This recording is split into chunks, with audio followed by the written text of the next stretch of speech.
All righty, folks. Welcome back to another Hockey Night in Scottsdale, brought to you by Heat Daddy Merch and Butter Golf. Folks, as always, low and slow here on the couch. A Canadian marquee matchup tonight. Bobby Gucci, we have the home team, the Toronto Maple Leafs, live from Scotiabank Arena, featuring the Winnipeg Jets, straight out of Las Vegas of the North. That is Las Vegas. Gooch, how we feeling sitting on the couch here in North Scottsdale, baby? Wednesday night before we take off tomorrow and get our screws east to the Canuck, where our live show will be Friday. But in the meantime, right now, we are on the couch watching this, Canadian matchup, baby.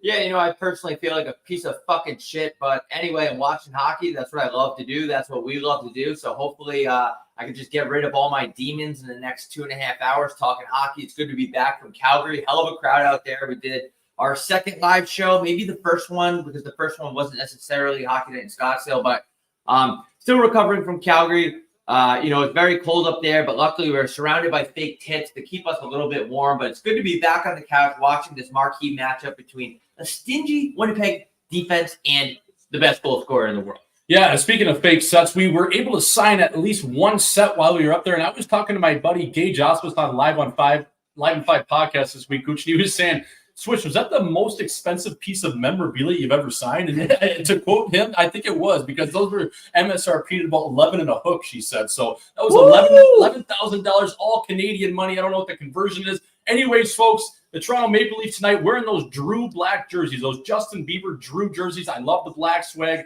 I think, honestly, these should be maybe one of their – I don't know. I would like to see them wear them more. I think they wear them 8 to 10 times a year, but I really like when they wear these black jerseys. That makes them look a little meaner. This team that's been criticized for being soft, kind of not having the steel chins that some of these teams that win the cups have. Well, it makes them look a little tougher for the time being. So, Gooch, we have a great game. I saw Winnipeg play earlier in the year at the iconic Mullet Arena. I believe we both saw them play. And they were, that was one of the best teams I've seen just come into Mullet. The way they snap the puck around, the way they move it, the 5-man unit.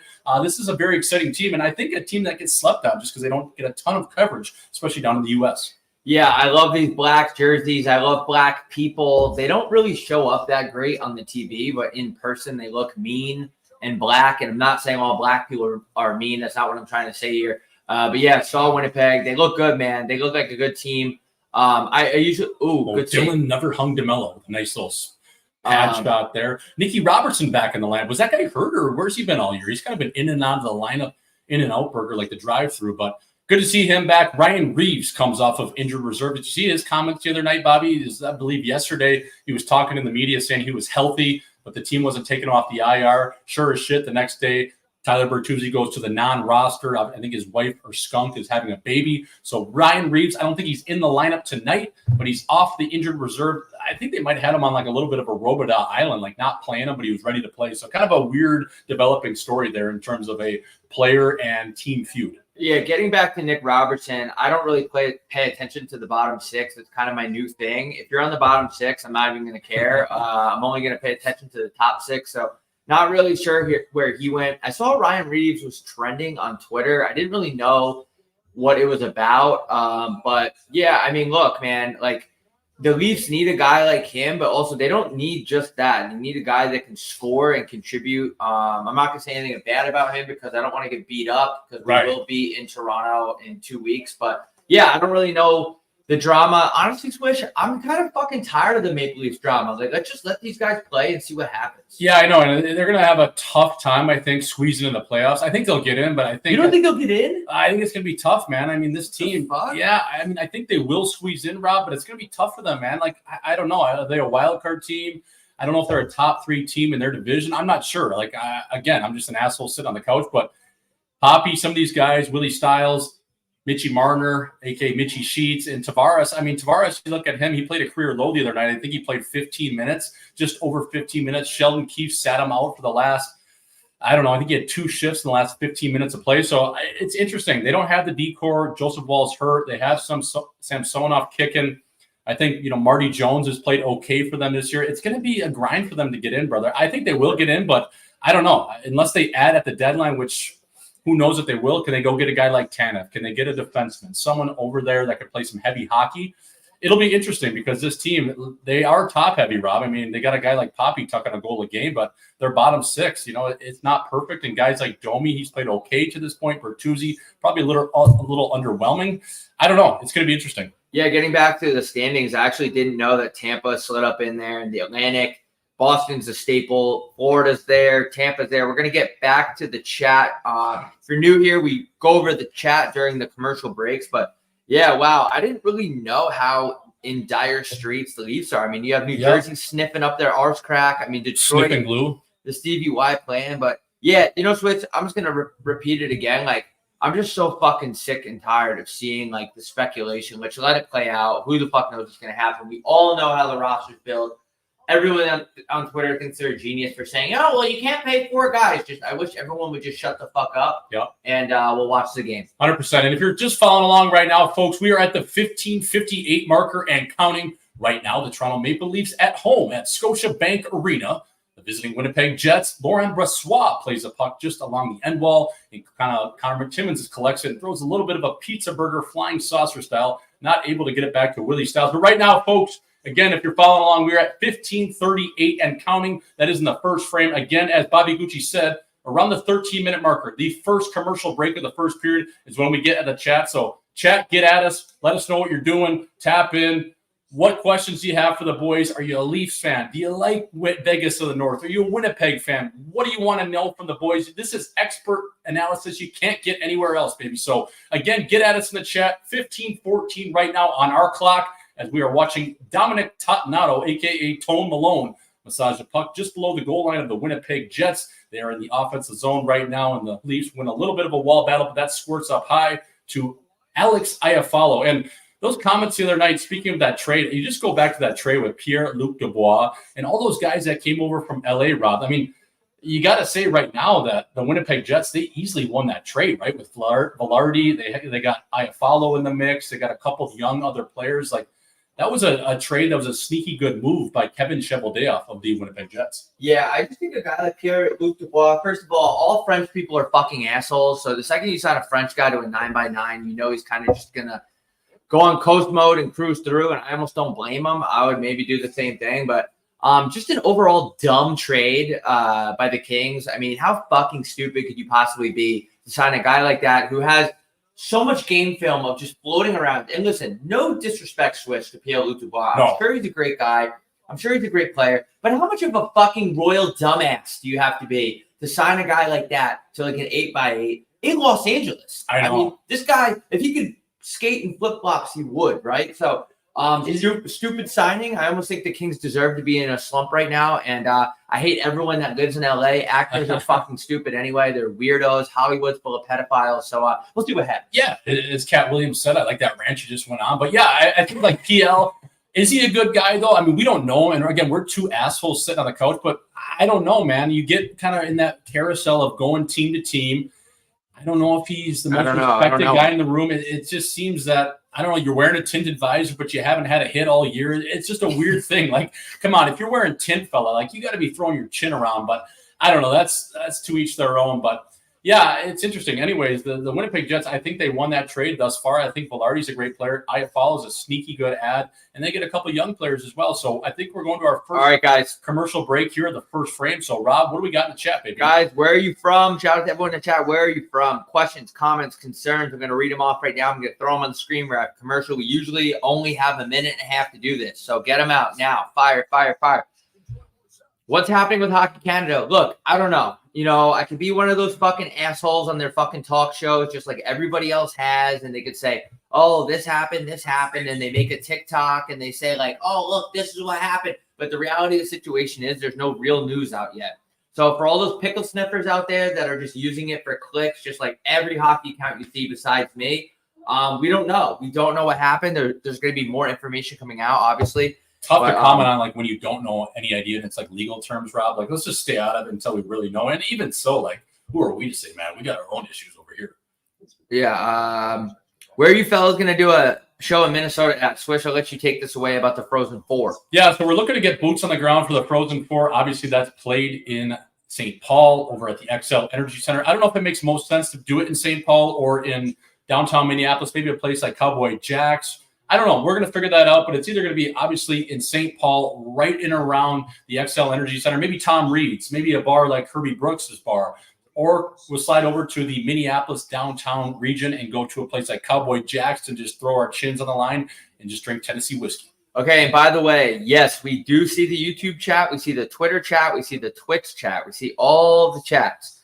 But we got Vegas checking in, we got Lincoln, Nebraska checking in, we got New Brunswick checking in, Tampa, tapping in from NYC, coming to the show. Hey, we have a show live in New York Friday night. It starts at 4:30. We'll probably go on around 5. We're gonna have a real show there. Go to the game and then come back and party. So thank you, Pascal, for supporting, and we can't wait to see you there. Pascal Fella. And back to the game here. Yep, folks, we're going to go back to the game right now. If you're following along, the puck just dropped in the Maple Leafs defensive zone. 13:32 to play if you're following along with us over here at Hockey Night in Scottsdale. As Kyle Connor gets a chance. Oh, that was a nice little slip play. I love when they try to go under the triangle and get a shot like that. It's such a little sneaky goal scorer's play. All the good guys do it. I mean, you've seen a guy like Nicky Schmaltz do it the other week against the Boston Bruins. You slip it into the triangle. You're able to get under the stick and make a shot or a deep. Oh, that's a pizza. Ehlers, man, this guy, I think he's a really good player. I mean, he's battled a little bit of head injury and some other injuries, but another great player for Winnipeg. They have a lot of sneaky guys on their team, Rob. Yeah, they do. Good play by Brody there to save his buddy's ass. What kind of tint does Kyle Connor got? That's not 5% tint still tipping, is it? What that looks like it looks like it's stained with scissor. It has that purpley kind of. Yeah, it does. Purple rain tint almost. I don't know what he's got going there. It's kind of nice, though, as they show a little bit of a turnover there from the Maple Leafs, kind of a lazy backhand play by our boy Poppy. But Samsonov, looks strong there. He's able to cover up. I mean, you got to get that puck going north. It's funny how Matty Nyes just literally tapes his stick exactly like Matthews. He has the same kind of look. He goes, skates. He has the socks over the skates on the back. You knew he just grew up was idolizing this kid. And then, I mean, they're two Arizona guys. Did he wear 34 at Minnesota? I don't know if he did, but it's just a guy that clearly has taken over, the look of Austin Matthews, his fellow statesman in Arizona.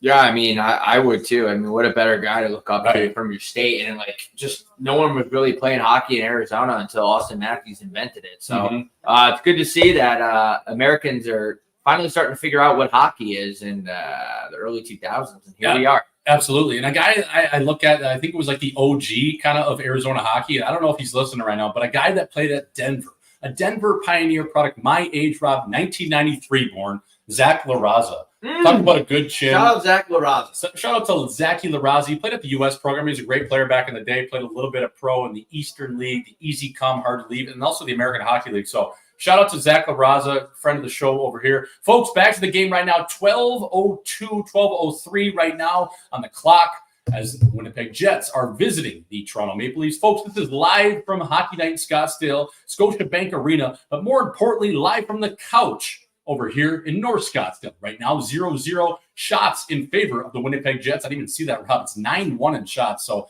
Maple Leafs not exactly the best start, but who knows? I don't know if shots, you put a whole lot of stock into it, especially early on, but definitely they have the edge early in this first frame.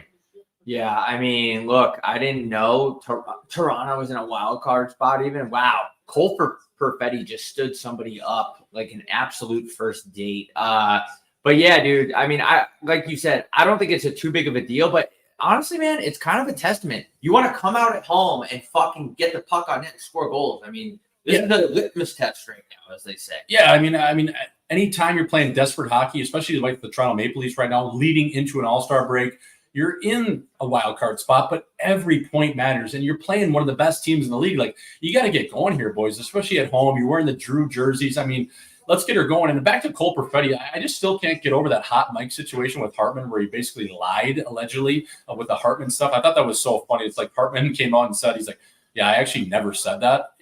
I thought that was just such a funny little exchange between the media, Perfetti, and Hartman. Like, who knows where the truth really lies in that, Rob? But I just thought that was funny where Hartman basically said, like, I didn't say it was on purpose, but I didn't say it wasn't on purpose. You know what I mean? So I thought that was funny when he just absolutely sticked him in the face right at the draw. Yeah, it's kind of the case of hearing what you want to hear, right? It's like, some people hear what they want to hear and they're delusional. And probably Cole Perfetti, no disrespect, I don't know if he has early onset dementia, but good shot. What a save. We're at 10:15, folks. Yeah, we're at 10:15, folks, on the radio dial right now. I was talking to a guy on a Toronto based podcast today. It was like the Rink Rat Report or something, Rob. And they were asking me my expert, 42 game experience analysis of what the Leafs need and this and that. And I basically said, if you're looking at the Leafs and you're not able to trade a guy like Tavares next year, he's going to have one more year on his contract. What do you do to keep this core intact? Do you move a guy like Mitch Marner and try to get a defenseman, a number one defenseman? Because Mitchie Marner is going to be coming up on a contract here. Or are you trying to keep Marner and get rid of Tavares? Like, how do you work that? Because a guy like Mitchie Marner, I mean, he's a great player. He's a 100-point guy. But to me, he's so similar to a guy like Willie Stiles, where do you need two of those players? I don't know. And I think Stiles is better in the playoffs than a guy like Marner. Marner, a great player. We don't discredit that. But I'm just saying, if you get a number one defenseman, would you look to move a guy like Mitchie Sheets? Yeah, I mean, I don't want to say it because I like the kid and like I met him. He's a great guy and I like him, so I kind of stay away from this shit. But like, here's my opinion on it: if you don't win this year, good shot, almost went in. Yeah, Timmons. If you don't win this year, the bottom line is you have to do something. I mean, you're 8 years into the Matthews era, right? Right. So, like, you have to do something, whether it's Tavares, whether it's Marner. I don't know, but that's the only. I mean, like, when guys take these contracts, you kind of know what's going on. It's like, I'm either a big part of this team or I'm going to be a big part of a haul back, right? Right. Like the writing's on the wall here, and they know. So I don't know, man. I don't know which one, but you have to change something. Yeah, I don't know. Bottom line. It's like right, and it's not even a guy like Mitchie Sheets' fault per se. No, right? no, exactly. Because he's a great player. Has he showed it at the playoff level? Now, I don't think he has. I think he would admit that. But in saying that, he's not the real reason why this team is struggling. So and we're beating a kind of a horse with a dead hammer here, or whatever that fucking expression is. But I just think that when you have a team that's so top heavy and you don't really have the goaltending, there's no choice. What do you have? You got to get something back. And I think Morgan Riley's a great defenseman, but he's probably a glorified number two, like a really good number two. But folks, anyways, enough on our Maple Leafs rant right now. We are at our second commercial break in the first frame. Chat, what's up out there? Are we watching this game? Where are you tapping in from? What do you want to hear from some experts over here sitting on the couch in North Scottsdale? I got a shout out to the FaZe. Here, I'll show you the FaZe people up in Toronto. I believe they're watching us on the big screen. They got 2 big screen TVs up there. Shout out to you boys. Salute for watching. Yep. Side by side. What a fucking setup. If you tweet that at me, I will retweet it. Side by side, like a couple Siamese twins sitting at a PF Chang's. I'm gonna put it on my. I want them both at the same time. I'm gonna put it on my Instagram. I'm gonna try to get chicks to DM me and say, babe, the guys at FaZe are watching me. Like, what are you doing tonight? Let's go for 1, stay for 2, and get home by 3. Yeah, let's go have a wedge. Let's go have an espresso martini, and then you'll come back to my place, and we'll just go Edward Scissorhands with this thing. So we'll be shadow boxing into the wee hours of the night, folks. Right now, probably about 30 seconds. We have time for 1 or 2 questions. Rob, what do the people want to know? You got to ask us, the People's Insider, Bobby Gucci. What do you want to hear from us, the boys, sitting on the couch on a Wednesday? Thursday is ladies' night. Well, it is hump day over here. So a little action Jackson maybe with the lovely. But what are you doing over here?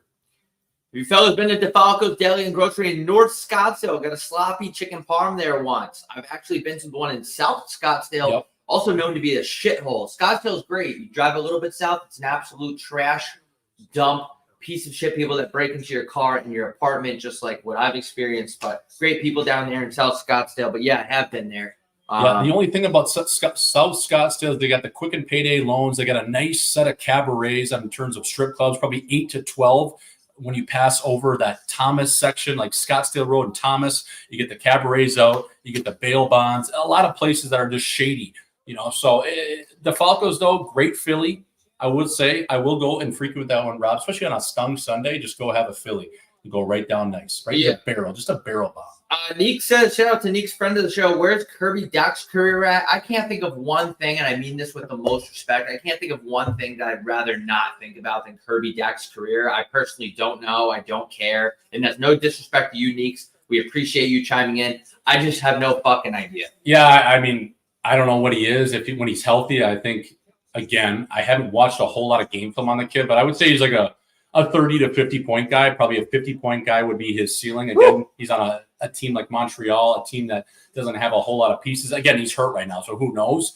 Could he be a force one day? Maybe. Or are we just say we're a couple of dudes sitting on the fucking couch talking about Kirby Dach, who is not playing right now. But hey, Who knows? Low and slow, baby. Maybe it works out. Right now, folks, again, if you're following along, 8:03 on the clock right now as Matty Nyes, Poppy, and Marner are playing together tonight. They come over the boards, and they have the puck in the offensive zone. Winnipeg, such a stingy D. You're looking at their D. Look at how they play. They play the 5 of dice, Rob. It's just every guy covers an area. It's a zone D. The zone D is so much better than man-on-man because you don't rely on a guy getting beat out of the corner, off the wall. The way they play the zone D, especially when I saw it at the iconic mullet, I mean, you couldn't get through it, and you can't pass through it. So Rick Bowness, I love their systems. I love their structure. I think most teams, if not every team, should play this zone D. Yeah, that's kind of the way I play when I'm in a party and there's multiple chicks that I've whacked there. I just play zone D. I just make sure that you can't really get through, have a conversation with me, kind of make sure there's no drama there. That's how you have to play. Set up in layers. Can't play man-to-man. You're talking to one chick that you banged 7 years ago, and then the other one that you banged 30 days ago gets jealous. It's just a weird situation switch. I don't want to make it sound like you get a lot of pussy because I don't, but all in all, you got to play that zone D when you're at a house party with multiple chicks that you've whacked. Right. You got one you put on waivers. The other one you signed to a 30-day PTO. And this other one, you hit her up on Hinge, and she thinks she's in the action now. So, yeah, you're massaging a lot of different things. Bottom line, when you layer it like that, Bobby, whether you're at a party or in your D zone, it's always good to have those layers just in case you get beat off the wall and you have a little bit more protection. Folks, protection sponsored by Trojan Condoms. Bearskin, if you will. Anyways, back to the game right now, Rob. 6:40 to play as Nate Schmidt does a little bit of a silhouette turn right at his blue line. A nice little escape play, but kind of just wasted and throws it right down the wall as I don't even know who that is. Picks it up. Oh, Nino Niederreiter loses a little bit of a battle, and they're off to the races with Gregor.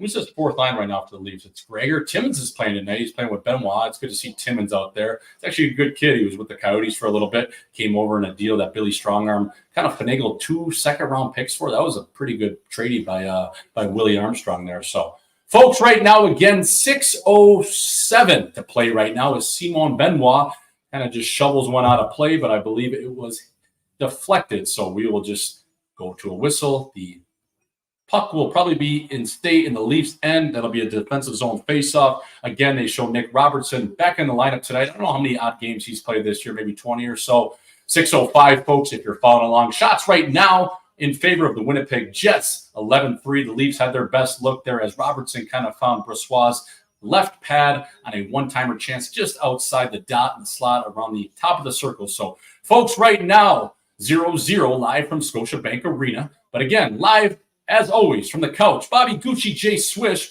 we have a marquee Canadian matchup tonight. Vegas of the North, Las Vegas, Earls on Main, Shark Club. Hey, how are you, Winnipeg?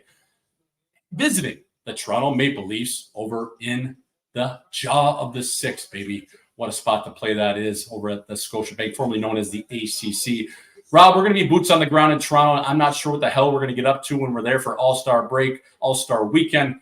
Kind of had a little bit of a show maybe going to happen, but I think we're just going to roll live and see what we can do. If not, we'll get into the other side of a bottle and kind of see what goes on there. Yep. I think we're just going to rub shoulders with people up there, do whatever, go to dinners, hit on waitresses. It's the same old, same old. I just thought like having a last-minute show, we got to do it the right way, Swish. Like Cowboys went so great. There was a lot of preparation to make sure it went right. So we're not going to get up anywhere and fucking half-ass shit. We're going to make sure that we're delivering the best possible show and the best possible venue. But, yeah, I can't wait to be there. I know there's a lot of support in Toronto and in the GTA, I guess they call it. But, yeah, we'll see what happens. I can't wait to get up there and just fuck around during the All-Star game. Kind of funny. We're not even going to the All-Star events because, personally, who cares? Like, who cares who has the fastest shot? Right. I'm not 11 with all due respect to the guys with the fastest shot, but if somehow we end up there for the skills or we get brought there, we might be boots on the ground. But, yeah, otherwise we'll be at King Taps. We'll be on King Street. We'll be snapping it around. I mean, we're going full Rod Tidwell. We're rocking the lobby, the hotel lobbies. We'll be in the bars. We'll probably be at a couple different parties. So if you see us in the greater Toronto area, especially on King Street, the boys, the Hockey Night Scottsdale boys will be there. I think we're going to have a couple different things in the works, but we're just trying to finalize that right now. Folks, again, right now, over in the game, 4:37 to play, as Timothy Liljegren, former Toronto Marley, teammate of mine, brings up the puck and snaps it over to his D partner, Jake McCabe, as he plays it right back to Liljegren, and he surveys his options and finds Max Domi right around the red line, and he kind of gets stood up by a Adam Lowry figure, the captain of the Winnipeg Jets. Right now, shots 11-3 Honestly, Rob, not a whole lot of chances. This game's been a little bit of a sleeper for a Wednesday. I think the Maple Leafs need to wake up. The Jets are Winnipeg's so annoying. Yeah, they're annoying, but they're also just playing that stingy game, like you mentioned, and they kind of just strike on their chances. I mean, they had that Matthews turnover that led to a little bit of a chance. Connor had a decent look where he almost went under the stick. So, yeah, they're a tough team to play. I mean, we saw them boots on the ground at the iconic mullet, right? There's not a lot you can do. You think you have time when you're in the offensive zone, but they just play that zone D. It's the Syracuse Orangeman. That's got to be. Hey! It's that Jim Boeheim-like zone D that he played for years at Syracuse. Ooh. Oh, what a play. Mason. Oh, that would have been sick. Mason Dappleton, the pride of Green Bay, Wisconsin. Oh, my God. What are you doing, buddy? Yeah, I didn't really see. That was kind of an accidental leg on leg, but I know that there was one in the game that they played the last time. But all right, folks, we're going to go to a commercial break real quick. And I'm just going to say that somebody said, y'all going to make a secret appearance on the Chiclet Show. Hopefully, tweet at them and tell us to. But I don't know. Maybe it's kind of in the works. It's kind of not. We don't really know, Swish. But I don't know we're in a holding pattern. But I don't think we can really comment on that yet. I mean, I hope. I think we even just a 5 minute. Let the boys fly it around for 5 minutes.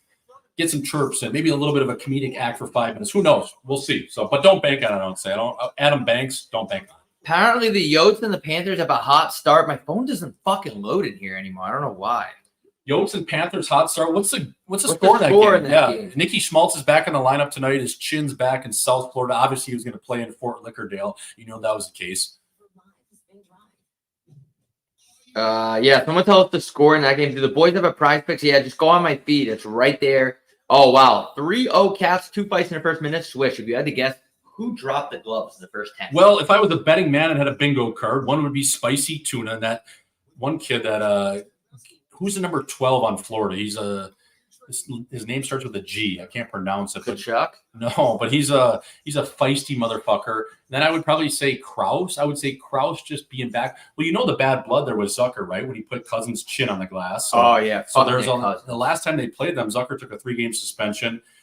Cousins took the chin off of Valimaki, like a defenseless player where he was on his knees. So there's a lot of bad blood there. This is the first game, obviously, back since that game because they're in the East and the West. So these teams only play each other 2 times. So you expect a chippy game tonight, little Chipotle chippy. Shout out to FaZe Sebastian who just tweeted us in at the – I can't fucking talk today, dude.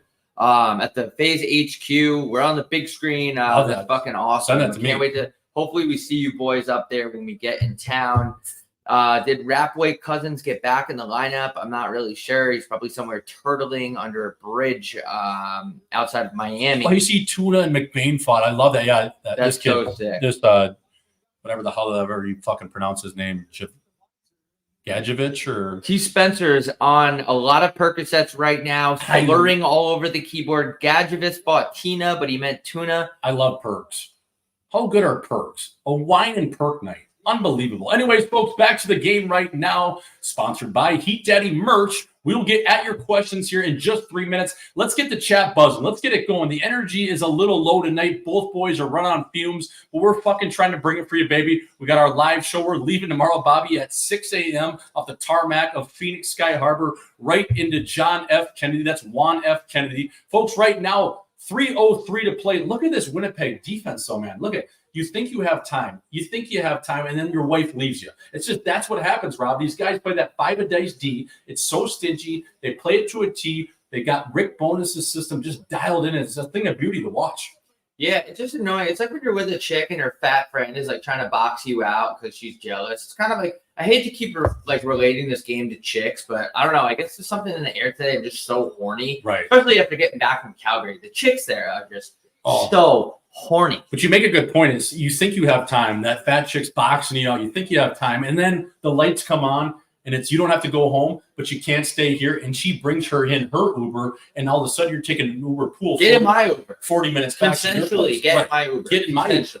Right? So. No, you make a great point. Speaking of the Calgary women, my God, you just sometimes got to Dave Tippett your hat and say, thank you, ladies. We will be back in roughly April in 2 months' time. Anyways, folks, back to the game right now. 2 minutes to play as we have the Winnipeg Jets leading the Toronto Maple Leafs in shots. That is 13-3. That's a good Cy Young record, if I'm being honest. I mean, 13-3. Let's get her going here, boys. But again, we look at this defensive core of Winnipeg. They just play this system to a T. I hate to keep saying the same things, but we're getting a good look at it. Can Toronto shoot the fucking puck? Like, this is pissing me off now. Yeah. 3 shots. Shoot the fucking puck. Thank you. Yeah, but you can't. Sorry to cut you off there, Switch. No, you make a good point, but where are we getting these shots from? Because most of these chances have been outside the dots. You can't make any passes through the box. This is a tight box. This is a girl that has 1 or 2 kills in her whole life. Like, you got to really work that box in. And right now, they don't have any sustained pressure. Like, the Leafs are kind of just playing on the outside. You look right there, that's a decent chance. But again, they front that puck.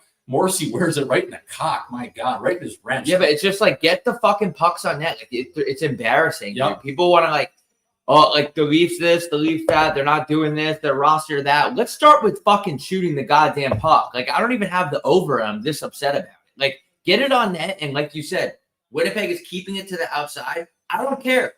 Get it on net. Yeah, sometimes you just got to crash and burn, right? You got to throw it from where Whip plays. Get it to the net. Get bodies to that. Get the chin over the blue paint in terms of get right on Brissois. Make it uncomfortable for him. Right now, the Leafs, they like to play that possession play, Rob. They like to make the nice drop plays, the cycle plays. Right now, you got to get greasy. You got to just throw pucks to the net, get a couple bodies there, and go from there, because then at least you have a threat. Like, you're going to establish a little bit of a ground game in terms of really trying to get at Brissois. But if you keep it to the outside and there's no shots, I mean, he's just having a smoke. Brissois in the net? Yeah, he's just that fucking fraud. The fucking guy's name is Laurent Brissois, and he doesn't even speak French. So no disrespect. Yeah, I hate French people. No disrespect to the French community. Right. Yeah, I hate French people. It's also not true. I'm just saying it for dramatic effect. But, like, get the puck on net. Yeah, I mean, right now he's just having a smoke back there. Like, it's the easiest job ever for him. He's got no traffic. He's got nothing to do. He doesn't even have to steer anything to the sides.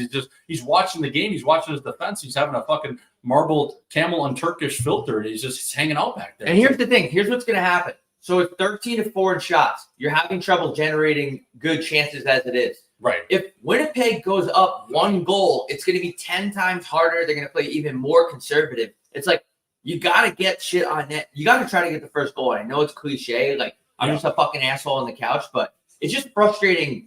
You can't be too cute with it, dude. No, I mean, you make a great point. And folks, we have 48 seconds right now. But yes, if Winnipeg does indeed get up a couple goals, I mean, they're going right to the John McCain style hockey, very conservative. Right? They're locked up in a prisoner of war camp. Yeah, just going to ride it out. They're not going to do anything. They're playing a road game. They know they can come into the Scotiabank Arena, steal 2 points, get out of there, and that's that. That's our Wednesday. We'll get on to our next city. But right now, folks, again, if you're following along, 42 seconds, 42.9 to be exact, as there was a little bit of a scuffle right in front of Samsonov, but not much going on right now. I would say the upper hand probably to Winnipeg just because they have 14-odd shots. But even so, I mean, there hasn't been a ton going on in this game, to boot. I just think right now it's a little bit of a sleeper. I think Toronto needs to wake up. I think they need to really get inside. They're playing so much of their game outside of the dots. They've had actually some decent sustained offensive zone time, Rob.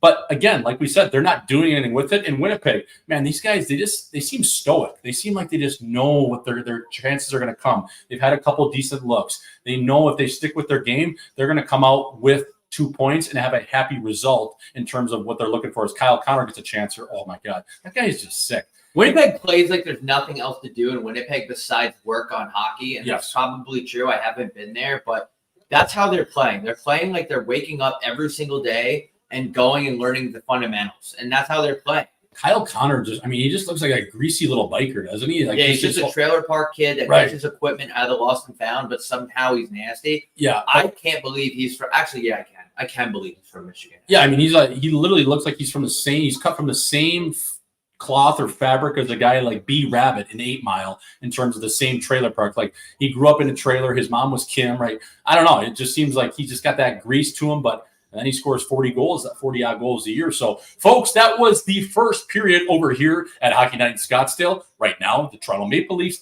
0, the Winnipeg Jets 0 shots. Well, 15-3, 14-3 in favor of the Jets. But again, what matters on the scoreboard, it is 0-0, or as I like to say, Cobb. Rob, let's get at the chat. What's the chat saying? I'm going to go turn the AC on right now because I got some upper lip swept, like I got an upper decker in right now. So I'm going to go get some AC going for the boys. Yep. Get the questions going. We're going to start with this. Are non-hockey related questions allowed? Absolutely. You can ask anything you want. You can ask, comment, concerns. Are you mad about something? Whatever the fuck. We don't give a fuck. Talk about your scum. Who will win, Medvedev or Zverev? I think the fact that Zverev beat Alcaraz, I was extremely shocked by that. I actually like Medvedev a lot, so I'm going to go with him. Zverev just loses me bets. He's so inconsistent. I know he's coming back from a bad injury a little bit ago, but I don't know who will win. I mean, after that performance by Zverev, but I like Medvedev, so I'll pick him. Mebby for sure. Switch is fucking buzzing tonight. This is coming in from Juju Juddy 16. Always buzzing, baby. And this is all natural. People always ask me, is Swish on cocaine? Is Swish on 5 Irish coffees? No, brother. I got up at 6:30 this morning and I chose fuck you. I wake up and I'm just ready to fucking rock. I'm hard. I'm ready to go. I'm ready to throw both ways. So thank you, brother. I appreciate that. I try to bring the fucking steam for you, the people. Small time, listen to the game commentary for this stuff. Thank you for tuning in. TSN Eric, who has a picture of Pierre Maguire, who I actually heard is a really good guy. I used to make fun of him a lot on Twitter just because, like, he's kind of like, corny and all that shit. But then again, I was just a younger dumbass on the couch. So it was cool to hear that he's actually a good dude. I think you stick with your original opinion. You don't like him? I don't know. I've heard there's a little bit of a nut chugger. But I don't know. Okay. All right. Well, yeah, he's in the media. Of course, he's a nut chugger. We should have him on the show, though. Yeah, I would love to have him on the show. All right, Pierre, if you're listening, brother, let's get at you because we'd love to have you on the show. And honestly, we don't know you, so we'll get at you, baby. I think Connor grew up in the same trailer park as Kid Rock in Michigan. Kid Rock, huge MAGA Trump supporter. I wonder if Kyle Connor is too. We might as well have him on and ask him, hey, do you support Donald Trump or not? How funny is it Kid Rock is like inherited a ton of money and he acts like he's like some big, Yeah, I heard about that. He grew up with a ton of money. I mean, that's cool. Crazy. I mean, it's cool just who he is. I think Kid Rock's an OG, but he's got a very big misperception about him. I think he actually, was actually, pretty well off in his early days. But hey, I love the kid. He's one of my favorites, so I always tip my cap, baby. With Zone D always been as common as it is now, or are teams imitating Bruce Cassidy's system after seeing how Vegas won in the playoffs last year? Well, I think that's a two-part question. I think a lot of coaches get so horny on man-on-man or zone or a layered defense. Now, teams that play man-on-man, you just rely so much on that one guy to shut down a play. So talk about a guy like if Willie Stiles is coming in on you or Kucherov, or you have a guy that is really good on his edges like McKinnon. Now, if you get beat out of the corner, well, now everyone's lost. Now, one guy has to leave his man because he has to fill in for you, and that's where the odd man rushes or the odd man chances out of the corner happen. So a guy like McKinnon, if he spins off you right around the hash mark, he beats you off the wall. Okay, now a defenseman in front of the net, he panics. He has to leave his guy, go to McKinnon, and then there's openings all over the ice. So when you play a man-on-man, you really rely on the guy on the puck. And teams do play it because coaches think it's a quicker system out of your zone if you can shut down that guy immediately. But I just think that layered system with a zone D is so much better, and especially over an 82-game season where you might give a little bit more space in terms of right off the wall, or it might look like the team has more possession. But the layered system to get inside the dots is so much harder. So it just really depends on who your coach is. But I would say it's about half and half. I mean, teams still do play man-on-man, which is crazy to me, especially over 82 games. So on the TV right now, Carter Hart requested Cal Foote and Michael McLeod. Yeah, earlier today. Yeah, I guess, people are trying to figure out what happened. I wish they would just shut up until they have some actual news. Right. But Switch, how do you feel about the Salt Lake City Mormon capital of the world getting a team? I love it. And the funny thing is I was actually on a date last night. I'm not going to say her name, but we were talking about Mormon people, Rob. And we were talking about how in Mormon country, you can't have sex until you're married, but you can do this thing called soaking, where you just essentially insert or penetrate the bird and you just sit there. Yeah. Soak. Yeah, right? I don't believe they actually. There's no way you get that discipline. There's no way you get. I mean, that'd be like discipline of a nun. You know what I mean? Like, how do you just sit there? But anyways, yeah, I would love to see it as we see spicy tuna chucking them out. Tuna got a couple good bites in there. But yeah, Rob, I would love to see a team in Salt Lake City. I think it's a great sports town. Just don't move our Coyotes there. Let's take that expansion fee. Let's take the $1 billion.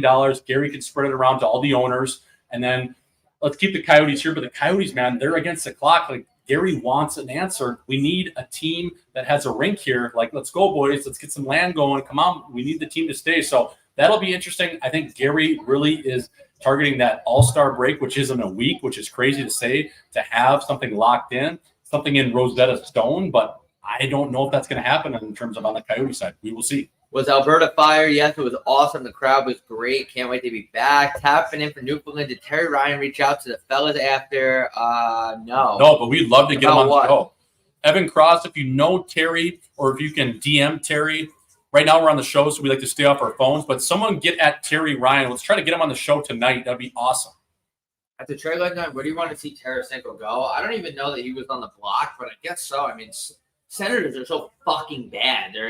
I'm tired of hearing about their sorry asses too, but I don't know. Yeah, he'll end up somewhere. I don't know exactly where that'll be, Rob. I think teams like the Florida Panthers are sniffing on him. I think teams like the Tampa Bay Lightning are sniffing on him. Now, how much does Ottawa have to chew on his cap? Because he's at about $5 million, and teams that are against the cap as it is, I don't think they can take on a $5 million AAV. So if teams are willing to take Tarasenko, they'd probably want Ottawa to chew on a little bit of that salary. So maybe get him at like $2 million, $2.5 million, somewhere where they can chew on that, send a couple picks back, and Tarasenko can go to a contender because that's a guy at playoff time that could really score.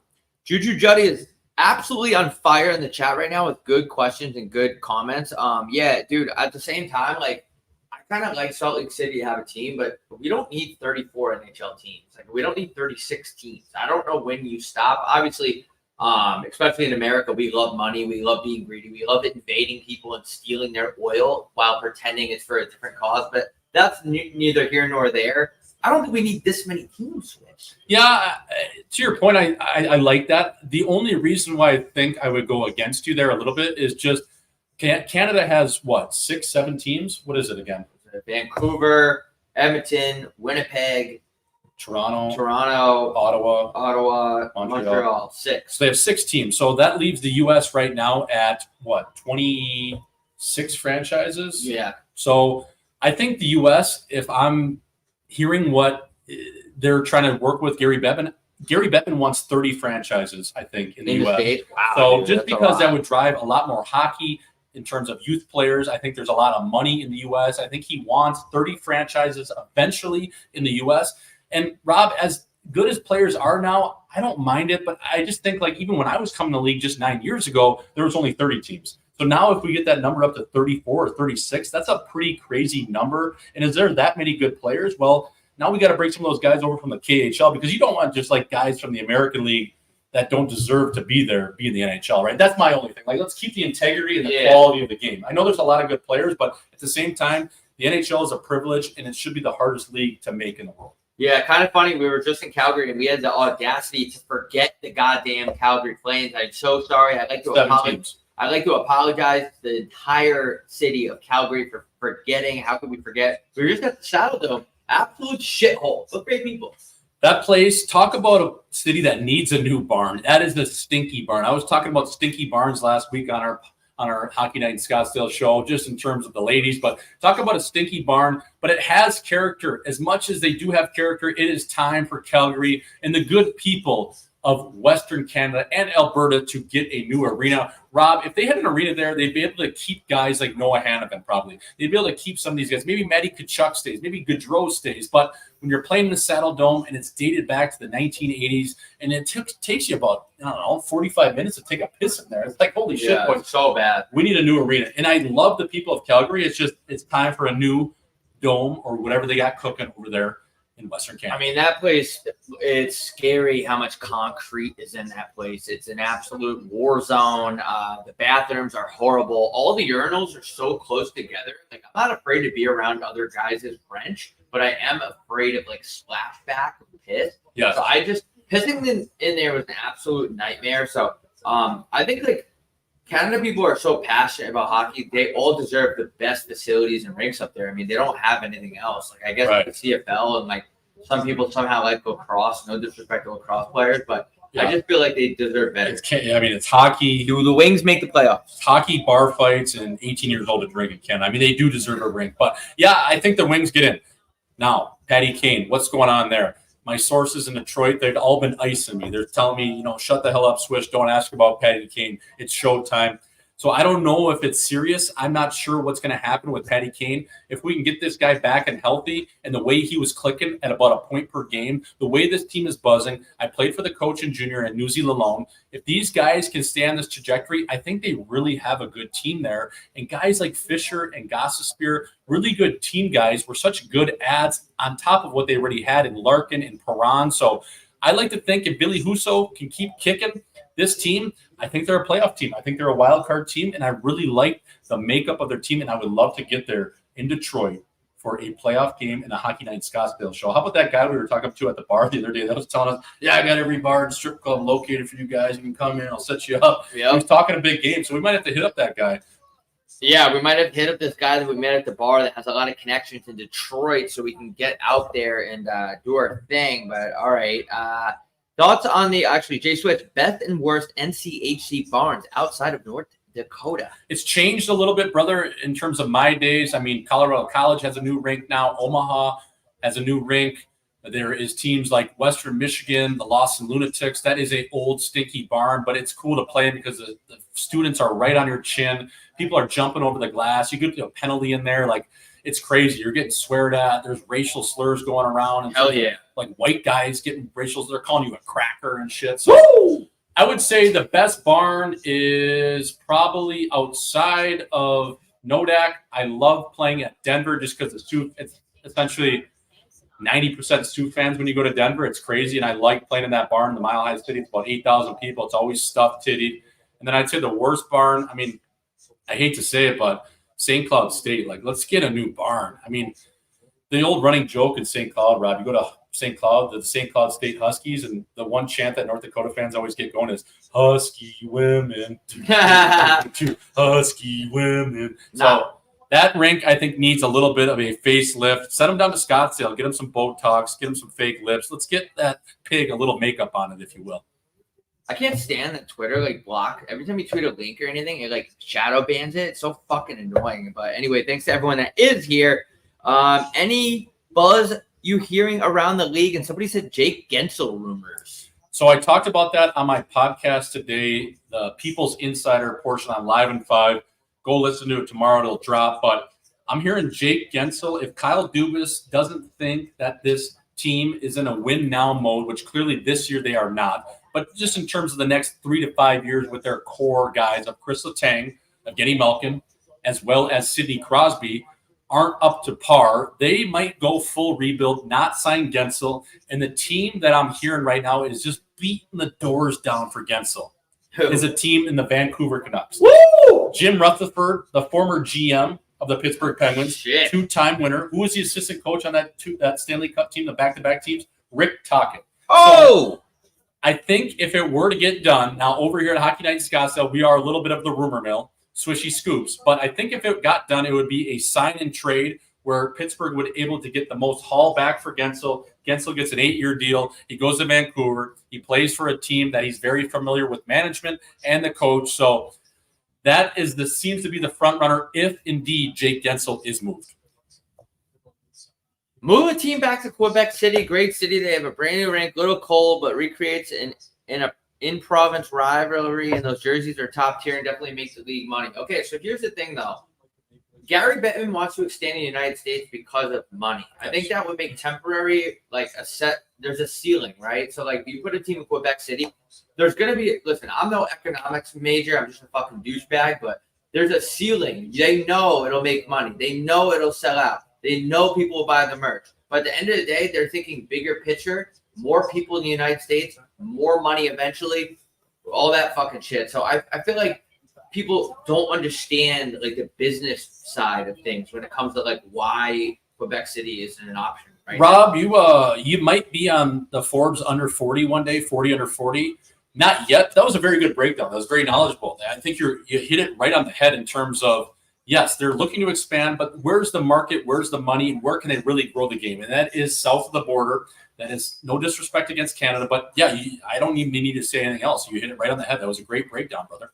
Yeah, are the Jets a wagon? We did a little bit of talking about the Jets during the period, but yeah, Swish. I mean, I don't know if you want to repeat, like we kind of talked about it, but Yeah, I would just say if the Winnipeg Jets. Now, I played in Grand Forks, North Dakota. I played there for school for 3 years. That is basically the same weather in Winnipeg. I always say if you can get through a Winnipeg winter, you can get through the spring, and your mentals and your screws are still there, and your willingness to ride out wearing a Canada Goose till about Cinco de Mayo. Well, then, yeah, all the power to them. I think right now, when we saw them a couple of weeks ago, Rob, they were buzzing. It's mid-season. They're feeling really good. Now, the sun's going to be setting at about 3 p.m. until the next 2 or 3 months here. So if they can get through the Winnipeg winter without any injuries, feeling good mentally, yes, this team can go on a run. I just know the dog days in Winnipeg hit harder than most cities in America and Canada as well. Yeah, definitely. The Canadian dollar is shit. It's actually hilarious because Swiss was saying we were up in Canada and we would say, like, I don't know, like, what is this meal? $390? And the Swiss would be like, yeah. So basically $39. Being so cocky with it, then check the Amex and it's not actually that much. You know what I mean? The conversion wasn't really what I thought. You know, Rob, how much was that? $100? Oh yeah, that's free. Basically, they're paying me. That's basically a voucher. The NHL is moving towards the NBA model of more media product. I mean, they kind of have to, right? I mean, you're looking at two of us right here. Yeah, I mean, you're looking at two of us right here now. The NHL, they don't have cool things like in the NBA. They go to strip clubs. They're waving guns around Instagram Live. That's a lot of things that's things that draw attention. Unfortunately, hockey players don't do that type of cool stuff, like shooting up strip clubs. Like no one gets hurt, but just like maybe a couple warning rounds for the strippers. But hockey doesn't have that. So yeah, I mean, they have to. Shout out to Shotgun Willie's too in Denver. When we do a live show there, we're gonna have to go there. That's the strip club John Morantis, the infamous Shotgun Willie's. I've actually been there before. So yeah, I think in terms of an NBA model, we need guys putting their chins out there more. And what I mean by that is get guys more in the open, post more on social media, do something a little offside, wear a swaggy fit to the game. You see it like with guys like Matthews, you see it with Willie Styles, Pasta, but we need more of those guys doing it. And ultimately, we need more fan to player connection where these people, including us fans, feel more obligated to be in tune with what these guys are doing. And we feel like we're friends with these guys. As crazy as that sounds, that's what the NBA does so well. They market the game, they market themselves. So hopefully more guys are coming in the league, which I think they are, that have a little bit more swag and honestly just a little more cockiness, as crazy as that sounds. Yeah, definitely. Is Ovi passing Wayne? I'm going to say, dude, this guy's going to stay in the league until he does. I don't think there's a world where he isn't in the league and not trying to get this. I don't care who signs him. He's gonna pass it. It's going to get him out of bed. The guy's got a cup. He's a great player, but what's going to get you out of bed more than being the greatest scorer of all time? I think so. Yeah, he'll pass him, and then 10 odd years later, the guy that we're watching right now, 34, is going to pass him. So, yeah, I think he's going to play until he's 50 because he's probably 45 right now, really. On paper, I think he's 38 or 39. But, yeah, it's crazy. Nick actually got an OV signed stick from him the last couple of weeks when they played him. Dude, his hook on his curve, I was looking at it last night when I was over at his place, is insane. Dude, that hook it's literally, it's like fucking a hook you'd see in a fish's mouth. Like it's literally bent like this. Like the last time I saw a hook like that, it was in a fish's mouth. So anyways, folks, get at us in the chat. That was great. Keep pumping the questions. We got a decent amount of people in here tonight. Again, it is Wednesday night. It is not ladies' night, but it is the night you love to hate, the night you love to hate to booze. So folks, right now, again, on the ticker, we have 1937. And to go here in the second frame, just getting going over here, live from the couch in Hockey Night in Scottsdale. But more importantly, well, I don't know if more importantly, but it is live from Scotiabank Arena. Over here, we have 0-0, the Winnipeg Jets and the Toronto Maple Leafs. Folks, the shots right now, 16-4. That's like Justin Verlander's record midseason, the MLB. So hopefully the Leafs can get her going a little bit. But again, that stingy Winnipeg D, they just play a great system. So again, folks, if you're following along, 1907 to play as Morgan Riley corrals the pucks and snaps it up, and the Leafs deposit in their own zone as many knives go for a little bit of a skate and doesn't do a whole lot. I think it would have been so smart to take the under, dude. I mean, it's just you knew this game was going to go under. There's no chance it was going to be a back and forth banger. But as we take a look at Josh Morrissey's average time on ice this season, which is the most like non-exciting graphic I've ever seen in my life. Okay, he's playing 25 a night in October, 24 a night in November, 24 a night in December, 25 a night in January. I don't know. That's a really boring graphic. Yeah, the model of consistency, if you will. You could probably just say what he's averaging for the whole year because it was about the same fucking thing for 4 months, about 24 and a hook. So as Nikolai Ehlers gets a little bit of a chance there, gets right by Jake McCabe. Jake McCabe recovers O'Kaley. And again, they send it in to the... I need to comment on something. Yeah. Who the hell was on the wall? Was that Nice coming in? Yeah, so Sandberg or somebody just got the puck. Hold on. Are they going to show it? Oh, they're not going to show it. Never mind. I want Nice to fucking just bury that guy. Like, make a statement. Come out. I just feel like the Leafs, they aren't mad enough, dude. Like, they aren't. I wish they showed the play. Yeah, no, I know what you're talking about. It's a soft rip that came up the wall. Mm-hmm. And Sandberg kind of corrals it right around the blue line. And it's a soft one where Nice can honestly speed up and bury him right into the glass and really set, even if it's offside, who cares? It's a free lick on a guy. Get a lick on him. Get the crowd going, dude. That's the problem I have with the Leafs right now. Like, and it's vanilla. Like we always say, Swift, like we're just a couple assholes on the couch, but bury him. And guys, I know he's not a guy that's going to go around and lay his shoulder into guys, but there's an opportunity right there to get the crowd going, to get your bench going. You have 4 shots. Somebody fucking kill somebody. Yeah, I agree. And I don't know, unless he was listening to Jack Harlow before the game, I'm vanilla, baby. Like, come on, it can't be that vanilla. You have a free lick on a guy, go right through his sternum, put his chin on the glass, and send a message to the whole Winnipeg Jets team that, hey, we're going to finish our hits. I don't give a fuck if it's offside or not. I don't know, Rob. Like, I'm not saying dirty either. That's what I said. No. There's nothing dirty about a clean hit, man. It's like, and especially his knives. Like, aren't you supposed to be one of the physically bigger guys on your team? I mean, he's a big boy. He weighs 220. Right. And I know Sandberg's big, but he's not a tough kid. He played at the University of Minnesota Duluth. You wouldn't even have to fight him. Just go right through his body, send a message, say, hey, we're going to finish our hits. That's a slow roller. I'm going to take advantage of you and really put your chin on the glass. But instead, he just goes for the puck, and it's just a little bit of a weak, just kind of ticky-tack bullshit play. So, I don't know. That's kind of – you need a fuck you in your game. That's what I'm saying, you need the fuck you. Making me mad. And why don't you have it? Why, you're a bigger player. Somebody on that team grab Nyes and tell him. But honestly, I think it all starts with their captain. I don't want to rag on a guy. I think we're ragging on Toronto a little bit too much tonight. But I got to be honest with you. It's like – Tavares, man, like if you punch that guy in the face, would he even do anything, or would he hug you? I think he might kiss me. He might kiss you. He might go tongue dart, tonsil hockey right down your throat with a little bit of tongue. Like they need pushback, man. And I don't know. And they have a guy like Reeves on the team, but the only games he's played, he plays about 8 minutes a night, so he can't really be a factor in the game in terms of being on the forecheck, really asserting himself physically. So I don't know, man. You just need more fuck you in your game. They need a Sam Bennett.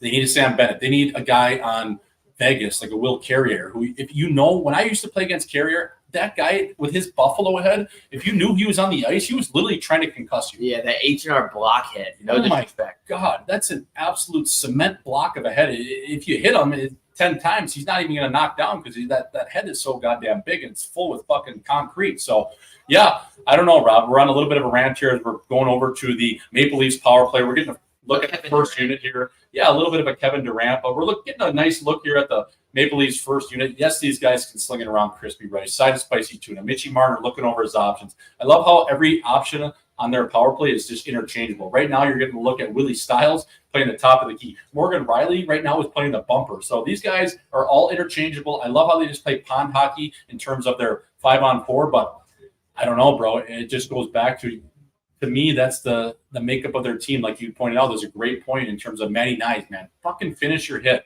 Let's go. 16:42 remaining. If you're watching with us, let us know in the chat. Are you watching the game at all? Are you watching with us? Do you have the volume of the game? Oh my God, we got 2-on-0 right now developing. Baran. Oh my God. That's it. Oh my God. That was actually sick by Samsonov, dude. Dude, he made 3 saves there. That was nasty. Oh my God. You will never see a 2-on-0 with that much time in the NHL ever again. No, it was like they were playing a game of rebound at the end of practice. Like, you know, the old game rebound? Yeah. It literally looked like that. That was crazy. That was fucking insane.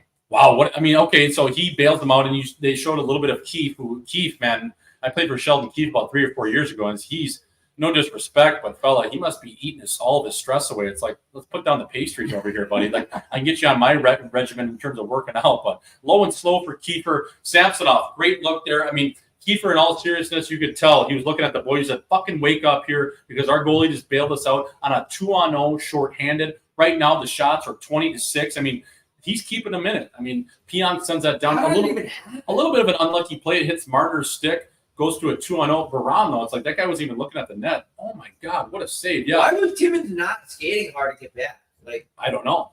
Well, he kind of falls there. He kind of makes I don't know. It's just. Yeah, it took Timmons a long time. You're right. It took him a long time to get to that puck. He was kind of I think he figured 2-0, they're probably going to score playing these percentages here. Anyways, folks, if you're following along right now, get at us in the chat. Again, as always, right around the 13-minute marker of the frame, we go to commercial break. That is where we answer your questions. We get in with you. You tap in. Let's talk about hockey. That first intermission, it was great. You had a lot of good questions. Get those going. Even if you asked a question before, we'll answer your next one. Come on, baby. Shoot to get hot, shoot to stay hot. Right now, 15:30 on the radio dial in terms of the clock. We have the Toronto Maple Leafs getting the screws laid. oh! Man, they're just getting lucky with these penalties, too. He swiped his head. Did you see that? Yeah, I mean, that was come on, dude. I know you're trying to draw the penalty, but was it really that hard? Let's show the replay. I mean, Dylan's nails, though, so it's kind of funny. Is that 4 minutes? I forget what I wanted to say. Doesn't Rick Bonus just looks like that? He kind of looks like that drunk coach from Hoosiers. You ever see that movie? Yeah. Doesn't he look like him? His suit is always disheveled. He's kind of all over the place. He probably has a flask somewhere in that blazer, like at the inside of it. He always just seems like he's a little disheveled, a little half cut, maybe hung. But as they get a good look here at Sheldon Keefe yelling to the boys, wake the fuck up. Our goalie's bailing us out right now. So, yeah, the Leafs are going to get another look on the power play. I thought That should be an embellishing. That's what I thought. Fucking, like, come on, man. That's what I thought. Like it looked like he barely clipped them. I like Noah Gregor too. It's just like, I don't know. I'm in a bad mood against the Leafs tonight, which I'm frustrated and I'm not even a fucking Leafs fan. I can't imagine. Well, because we like pop. Get the chat going too. We're gonna go to commercial break right after this PP. Yeah, I mean, because we're Austin Matthews. I mean, we love that guy. We love watching him play, especially being a local guy. Like we want the best for him. We want this team to win a cup, but you can't sugarcoat it, Rob. When you're watching a game, like we're not here to like just suck a team off just to suck a team off. We're trying to give the people an honest yet fair opinion. And you know, an analysis really like that's just it's not sugarcoating it. It's just when you watch this team, man, I don't know. And we get to look at the second power play here. Hopefully they can get something going. We got Domi. We got to look at Kelly Youngcroc, Matty Nice, as well as Robertson. Let's get Robertson the puck. I think he's got one tonight. I really do. I think he could ignite this team maybe on the power play here. Oh my God, that's not. I don't want to take away from Winnipeg either. I'm not trying to no, because Winnipeg's great, but it's just I don't know. There's certain things about this matchup. Like you're at home, you have a chance to finish checks. You're not finishing. You're giving up a 2-0 on the PK, and it's like right now, Swish, like you talked about, it's crunch time. Like yes, there are games left, but it's fucking crunch time for the Leafs right now. Like this is a roster that you have to have in the top 3 in the wild card. Yep, Syracuse crunch time. I 100% agree. This team cannot miss the playoffs. And now you're going into the All-Star break in a couple weeks. Okay, so that's 8 or 9 days off. So if you go into that break and you lose 3 or 4 before that, well, that's a terrible taste in your mouth. That's almost Panic City time. Panama Panic City time. And right now, this team, they look flat. They look like a Diet Coke you get at Wendy's at midnight. I mean, it's just not great right now. Like someone has to do something. And I just don't know if they have any sort of jam on their team. I mean, you can't expect a guy like Poppy to go out there and just run someone through the glass. I mean, he could do that, but he's a guy that has 38 goals, 39 goals, where the fuck he's got, in almost as many games. So it's like someone in the bottom 6 has to ignite these guys. Their defense, McCabe, yes, he can throw the body around a little bit, but I don't know. We're getting a look here at the power play. We got Johnny Tavares stepping in here. 27 seconds left. Is Matthews even on the ice right now? What is going on? I don't know what's going on. I think he's on the bench. I don't know how this happened, Swish, but I'm already on low power. So we're going to have to use your computer for the comments. Other than that, we're good. Yeah, we're all good there. Folks, again, this is crazy right now. They benched that power play. They're benching that power play? Yeah, they got Keith. Because they gave up the turnover. Yeah, so Keith kept them on the bench. Now we have a makeshift power play with Tavares, Riley. Honestly, they're just treating it as like a 5-on-5 shift. That I don't like, man. I don't like that either. I actually don't. Like, come on. Like, okay, it's one thing to send a message, but it's one thing to be stupid. Like, that's dumb. Maybe don't start them. That's dumb. But put them out there. I mean, you're going to leave $50 million off a power play for 30 seconds. That's just stupid to your team. I don't like that play by Keith, and I like Keith as a guy, but that's stupid. Keith out. I mean, Sheldon, Chief Keith, like, come on, man. Like, set the ego aside. I know the boys gave up. That was just an unlucky play, too. It's like, and it's not like they gave up a goal. Well, no, and the only reason why that 2-0 developed, Rob, is because it hit Marner's stick on a high stick. It's like, I don't know. Like, come on. You gotta put that power play out there. That to me is just dumb. You wasted. You want to win or not? Yeah, you just wasted 30 seconds with Gregor and these guys. No disrespect to these guys, but a little bit of disrespect. They're not Matthews. Like, come on. Bobby McMahon, like Bobby McFerda. Like, come on, fella. So, anyways, folks, right now, 12:44 and counting to play right now as Kyle Connor gets the puck right around the dot in the Toronto Maple Leaf zone. A nice little slip play to Ehlers. Man, those guys have great chemistry. The little plays they make. It's just so subtle, Rob. But 3 to 4 foot passes. And a guy I love, and we talked about him when we watched him at Mullet, was Vladdy Nemestikov. I think he's played on every single AHL team and NHL team, and maybe KHL team, but he stays in the league. He's like a cockroach. You can't fucking kill him. You smash him with a hammer, he's back the next season. He has a couple goals, he gets traded. He's always been a deadline acquisition, and he's found a nice home here in Winnipeg. And a guy I've heard around the league that just loves hockey, and he sets his ego aside, and that's a guy the Leafs could really use. Yeah. A good veteran that could play for $2 million to play 600-odd games. I mean, I don't know. That's what they're missing, man. They're missing these guys that are just the intangible pieces, and they don't really have that right now. But, again, we're getting a nice little look here at Winnipeg. They'll get back. They just killed off about 4 odd minutes of power play time, so it'll be interesting to see what they can get going in the latter half of this period.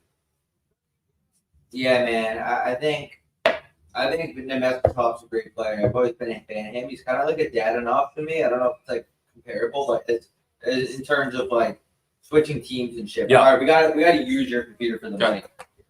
So do I got to – are you going to send the link to me? Yes, sir. Ski! Shout out to Sexy Red, friend of the show. She'll be coming on in the third period. Hellcats, Trojans, and SRTs. Folks, sorry, right now we are at commercial break, but we're doing a little bit of a Jiffy Lube oil change. Could you send that fellow? Yeah. Hey, Rob and Swift, you ever know someone said they're on a date with a girl and she's tuning into us? It's electric. You're definitely going to get a mean sucky tonight. She hot? She up? How is she? Ever know that you do blow, you get. Okay. All right, I got this muted. Oh, here. This is Mikey.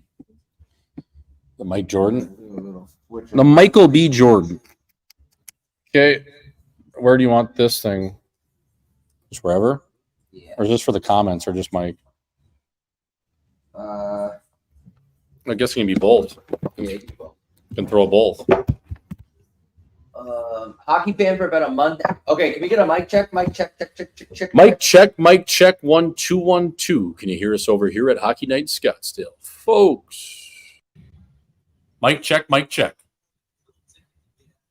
Mike's all good, fellas. Thank you, Costanza. All right, what do we got here, Rob? From Mikey Manning. No relation to Peyton or Eli. Well, I like this. So he's a new hockey fan. First game he's seen 0-0 in the second. Why haven't these motherfuckers scored yet? Give me that deep hockey analysis. Well, Mikey Manning, appreciate you tuning in, brother, and welcome to the greatest hockey show you can't find anywhere else. Bobby Gucci, Jay Swish. Right now, well, the reason we're not seeing any goals is because these guys, there's not a whole lot going on. I mean, Winnipeg has had a couple chances, not a whole lot of grade A chances. And on the other side, the Leafs, they're stars. And a guy like Austin Matthews, number 34, if you're watching, Mitch Marner, number 16, Willie Nylander, number 88. They've honestly been in a little bit of ghost mode up to this point, brother. So, yeah, it's been a little bit of a sleepy game. Samsonov, to his credit, is keeping his team in it. I think he's kicking pretty well. Winnipeg probably could be up 2-3-0, but their goalie in Toronto is keeping him in this game. So that's probably why you're not seeing a whole lot of goals. But I think they're going to open this thing up. I think Winnipeg's ultimately going to crack the code here because it's just been too long. And Samsonov, I don't think he can stand on his head for the entire 60 minutes. But I'm just a dipshit on the couch, and that's why these guys are playing the National Hockey League. Samsonite, I was way off. We friended the show. Gage entered the chat. How's Willie Styles looking? Is he still on an extension bender? Well, yeah, I think he's fucking Ozzy. Good to see you. That's our co-host, my co-host at Live in 5 Pod, folks. Gage Ozzo Osmus.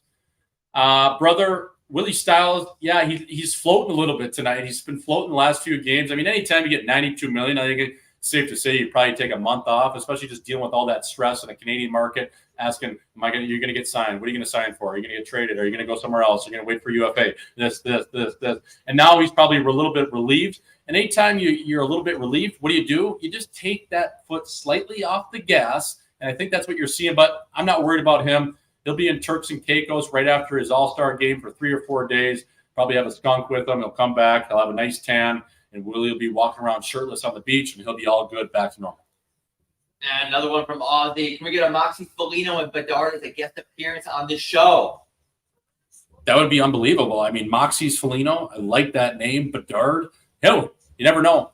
We're going to try to get to Chicago at some point for boots on the ground, shins on the glass. We will be in Minnesota for the Frozen Four. That'll be in April. Hopefully hit a Wild game as well. I don't know if they'll be in playoffs at that time. Maybe it's like the last week of the regular season, but we'll figure that out as we go, Bob. So, yeah, you never know. I mean, I didn't know what he was talking about until like 5 seconds after I read it. Oh, fuck. Can we get Moxie's Foligno and Bedard? Yeah, fuck. You know why I got confused? Those birds. Because it was that ocean. I didn't see it was Azo. Yeah, we should get them on. Anyways, folks, right now, get at us in the chat. Again, there'll be 1 or 2 more commercial breaks right now in the second frame. 9:21 and counting as we have 0-0 shots in favor of the Winnipeg Jets, 21-9. A little bit of a Sleepy Joe appearance from both sides. I'd say Winnipeg obviously having the upper hand. They've had a couple chances that Samsonov has stood on his head. But other than that, Rob, not a whole lot going on. The Leafs, 4 minutes of power play time. Sheldon Keefe benches that first unit for the last 30 seconds of the second power play. So not perfect in Leafland right now. I'm sure there'll be about 9 or 10 guys on the media side writing up a whole goddamn 3-piece essay on why that happened. So if you missed it, well, just go tune into a guy like Luke Fox, Chris Johnston, some of those guys, the beat writers. I'm sure they'll have a huge write-up for it. But anyways, folks, load up the chat. Get at us in the chat. Where are you watching from? What do you want to know? Do you have questions? Maybe it's not even about this game right now. Maybe you're a fan of a different team. Maybe you're trying to figure out, hey, I'm trying to leave my wife, or I don't know what you got going on. But over here with Jay Swish and Gucci, we will answer your questions, comments, or concerns to the best of our ability. Swish, I don't know what happened, but there's something wrong with the Twitter feed right now. We're saying the broadcast is not available, so I'm just going to fix that real quick. Okay. Do we have any Twitter people that are watching? Can you comment to make sure that the feed is all right? How's the feed looking on Twitter here, folks?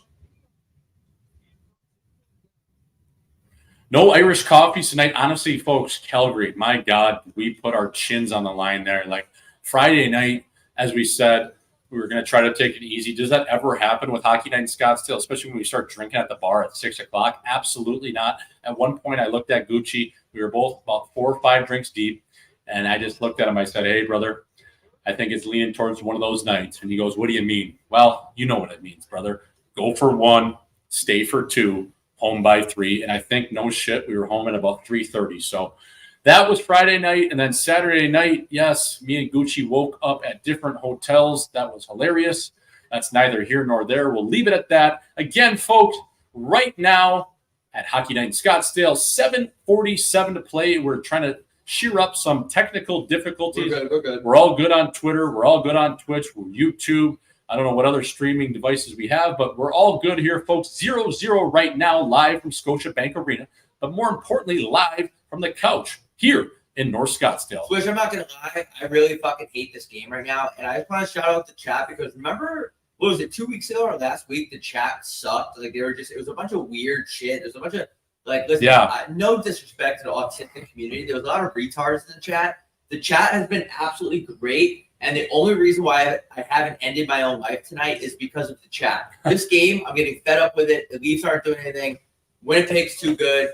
It's a chat kind of night. So thank you to the chat. We appreciate it. Yeah, last week was a little weird. They were getting on some very hot topics that even guys like us that are X-rated don't want to talk about. I don't remember what they were saying. I mean, we were talking about, I'm going to mention one topic, and I don't want to waste too much energy on it, but one was like talking about shitting on girls' chests. It's like, bro, what are we talking about over here? But yeah, back to Winnipeg. I mean, this team, I mean, they are just suffocating. They're like a Dyson vacuum, attachment piece. You go into a little bit of a corner and it just sucks all that dust out. It just sucks your wrench. It's like a girl that you always think about who's sucking a golf ball out of a garden hose when she's tugging on you, sucking on you, whatever it is. That is Winnipeg. They just suck the life out of you. So 21 Savage once said she could eat ice cream through a straw. That kind of sucking. Right. Yeah. You're looking at that garden hose and somehow she's pulling a golf ball out of it. How does that even happen? I don't know, but my God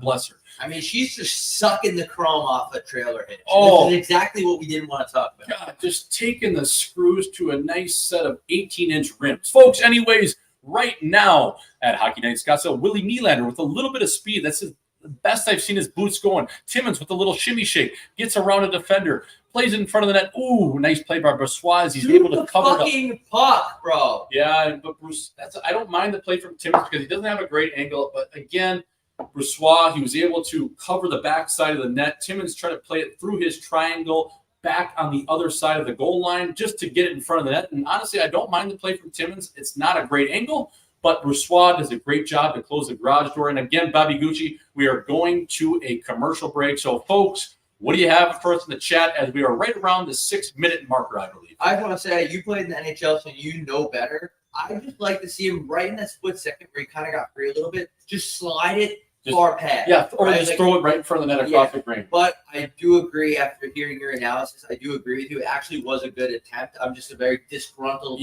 non-Leafs fan tonight. Yeah, I don't mind the play. I think either way there. We're going to get to the a couple things about the 2018 team, guys. We don't know what happened. I mean, we're not in the police department, so I don't know what to say until stuff comes out. We're not into that clickbait shit. What are we going to say? Yeah, maybe who it is, who it isn't. Like, I don't know. I don't know who's doing a little bit of raping. I'm not sure. There's no reports yet. You ever hear the band from Jersey called the Front Bottoms? No. Are we hitting the point in the season where Junior Juddy, you are the MVP of the chat tonight. This guy is hotter than poop on pavement in July. Are we hitting the point in the season where the All-Star break is needed for the fans and the players? That's a good question. Hotter than Mikey Carcone in October. But yeah, I think in terms of Judy, great question, brother. I think that anytime you get to the dog days of the season, which is right about now, games 40 to 60. Now you break it up with that All-Star break. Get to Turks and Caicos. Get to the wet deck down in Cabo at the Nobu Hotel. Maybe you're going to Cancun. Maybe you're going to tear up the dance floor at Senior Frogs. I don't know where the hell you're going, but yes, get to South Beach. Get over to the 11, the all-night strip club. Wherever these guys are going to snap it around, it is much needed. Now, the biggest thing is, can you dial back in after a 6-7 day bender? That is always the biggest thing, but it is much needed. Rest the body, bring a skunk, maybe you have a bird, take her down there, whack her a few times, drink a bunch of pina coladas, get all goofed up, turn your phone off, and then come back with a nice little base tan, and you're ready to go for the second half. And teams that are going into playoffs, ultimately, you have that extra energy, Rob. Keep the chat going. We're going to get back to you guys probably at intermission. We'll read all of them. 5:50 remaining in the second period here. Yeah, we got 5. We got a goal, eh? Like, fuck. Yeah, holy fucking Carrie Underwood tonight. Jesus Christ. Holy under. Wednesday unders as Max Domi massages it. He lays a nice little saucer pass in the neutral zone over to Robertson, who's actually got a high step in the night. I don't mind the shot. Low glove, low mitt, like on your girl on the dance floor. Drop it low for me, baby. I'm going to see what's up into that skirt. Anyways, folks, right now, 5:32 remaining in the second period as we get a look at Kevin Cheveldayoff and the chairman of the team, Mark Chipman in Winnipeg. Chippy, chap, fella, how you doing? Cheveldayoff, nice little set of bronze or red on his face. He got the old furnace face going. So, he's probably on the Irish coffee or the whiskey tonight, or maybe he's just that out of shape. Chevy, how you doing, fella? Good to see you, buddy. Right now, Robbie, I don't know. The Leafs, can they get maybe a lucky goal? Because I don't even know if you go into this third period as a Leaf on the team, you feel real good about 0-0. Just the way that Winnipeg is controlling the game. I mean, they are really taking the screws to the team. And like I said, just suffocating them defensively to a point where, I don't know. And you get a look at Nylander here. He's spinning off checks. But a guy that I think that if they're going to get a goal is probably going to come from a guy like Nick Robertson. I actually have kind of liked his game tonight. Yeah, he hasn't been bad tonight. Like I said earlier, I don't really pay attention to bottom six guys. We have a power play on the way. Another power play. Man, Winnipeg loves net guards, dude. Yeah, well, the thing is a lot of those guys, shout out, Well, because it's cold, and also the late Adam Johnson, he was a Duluth Bulldog. Oh, so Dominic Totinato, he played at Duluth. So did Neil Peon. So those are his two best buddies. That's kind of why they wear them. But yeah, they do love the old turtleneck, the old Thomas Plekanec. What's the call here? Hold the hook. Just John Bear, student of the game, keeping his feet moving, draws the power play. Now, you got to think Keith puts out the first unit here. I mean, how cocky would it be? Dude, he doesn't start this first unit. My God. Oh, my God. That is stupid. Look how pissed Poppy is. I mean, what are we doing here? What is Sheldon Keith doing? Are you on acid, bro? Dude, this is stupid. Okay, this is just dumb. That's dumb. But it's not a 3-0 game, Winnipeg. You're not up 2-0. Like, what are we doing here? This is actually just disrespectful. This is how you get fired. And that's 2 in a row switch. Like, he sent the message the first time. Well, he benched him, and now he doesn't start him. This is how you lose your room right here. This is how you end up on fucking King Street with no job in about 48 hours. Because who's making more money than you? Well, $50 million on the first power play versus you. This, I do not like this move, and I hate it. This, to me, this is how exactly, if he hasn't lost the room already in Toronto, this is exactly how you lose your top players. Because at some point, fella, you got to put your best players out there, and your best players have to be your best players. Okay, you get away with maybe benching them for 20 seconds. I don't love the play, even though you need a goal. I don't mind it. Whatever. I can live with it. But if you don't start these guys, now they only have a minute. You know how long most power plays, the good power plays play these days? They play 2 minutes. They all play 2 minutes. Obi plays 2 minutes. Sid plays 140. Why would you do that when your team desperately needs some sort of shakeup to get on the board, to go into the next period with something positive, and you don't give them every opportunity to do so? That is stupid to me. I don't care how much you're struggling. Your best players, you live and die by them, bro. Yeah, I mean, if I'm the Leafs right now, I would just shoot the puck wide the net, or maybe turn around and fire it towards the bench. Fire it at the bench, yeah.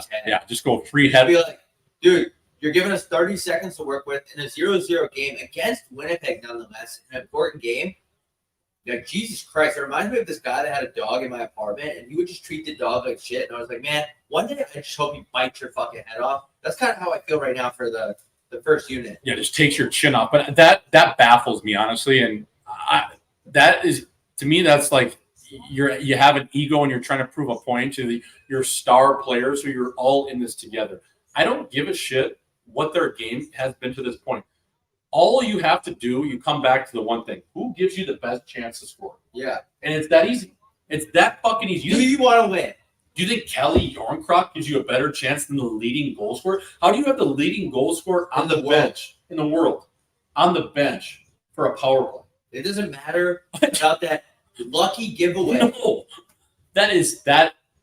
Sheldon Keefe is on fraud watch. That is how you get fired. That's how you're packing your shit and you're coming right back to Scottsdale, where Sheldon Keefe spends the offseason. Anyways, folks, enough of a rant on that, but that is terrible coaching. I hate to say it. That is just, you don't do that. Why would he spend his offseason in Arizona? It's 115 degrees. Skunk's from here.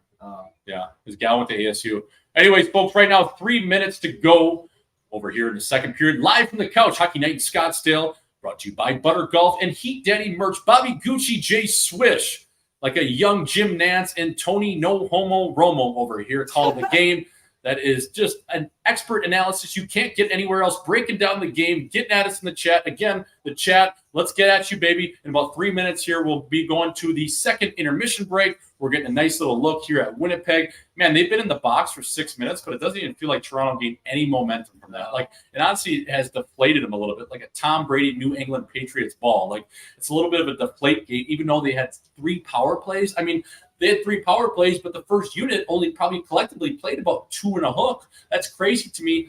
Sheldon Keefe, fella, wake the fuck up. Let's get her going here. I mean, I'm depleted. Look at my body language. Also, I'm actually sitting like this because my back hurts. But, like, this is just, I don't know, man. If I'm a fan, I'm literally going to demand a refund. I would even go to the point where, like, go to the front office and put your ass cheeks against the glass doors. And do not remove your ass cheeks until they give you a refund, because I'll be really mad. I showed up. My son wants to show up and watch Austin Matthews in the power play, and Keith's going to bench him like that? Right. Bullshit. I have my son and my ex-wife sitting in section 202. And yes, I'm with my girlfriend in the lower bowl, and we have club-level tickets. But that's beside the point. My son showed up to watch these guys play. Put your fucking ass on that Windex. Put your chins, whatever it is.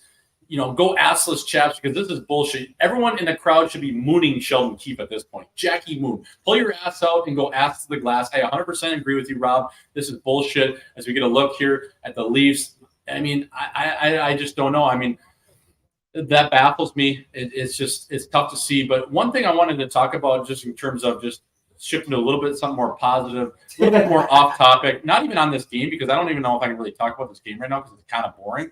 But let's just give a shout out to Parlay Pinto. I mean, I know you tweeted about it the other night. He's a North Dakota kid.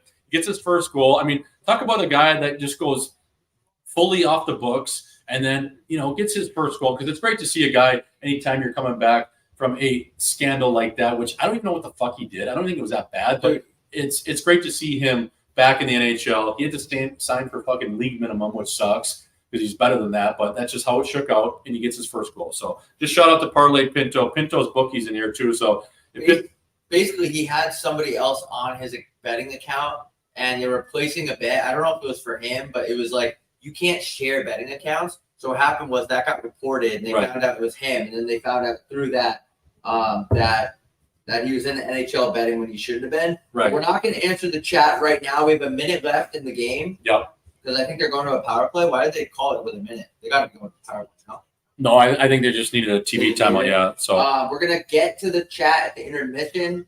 We're going to have 15 minutes to work with, talk about whatever you want to talk about. But keep the chat fired up. It's been a great chat tonight. You guys have been fucking killing it. So, but I think Shane Pinto, Long Island kid, by the way. I'm also from Strong Island. Strong Island, baby. Make a nice tea. Hopefully he knows somebody in the mob, and maybe they can go, I don't know. I don't want to incite violence against Gary in the NHL player department located in New York City. But I think that it was unjust. It was unfair. They tried to set an example out of him, and it's good to see him back, though. It honestly seemed like a little bit of an inside job where the team was against the cap and like, we can't afford this guy for $2 million.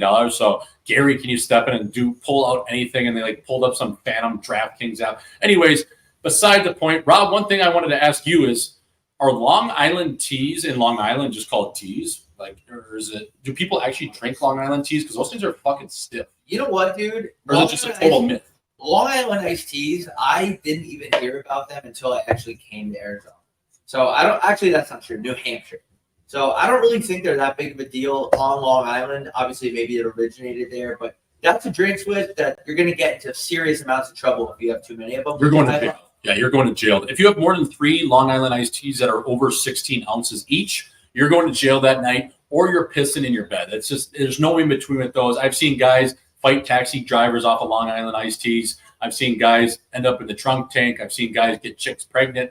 Long Island iced teas are just one way to really ignite your night, one would say. Anyway, folks, 44 seconds to play as Nino Niederreiter collects the puck just over the dot, sends one wide, a little bit of a breakout pass for the Leafs as Mason Appleton gets in a battle with Matty Nyes just right around the blue line, and Timothy Liljegren right around his own goal line outside the dots, collects the puck, sends a burger up the wall, collected by Mitchie Marner, Mitchie Sheets. He's not able to get that out as Adam Lowry fires it over to Dylan Never Hung DeMello. Oh, Poppy's dancing. Oh, why do you say never hung? He just looks like a guy that would never booze. Like he just, he just never not. Like he looks like a guy. Like Dylan Never Not Hung DeMello. He looks like a nice stay-at-home defenseman. Probably drinks wine at home. The guy doesn't go out to the bars. He's just a steady Eddie defenseman, calm, cool, collected.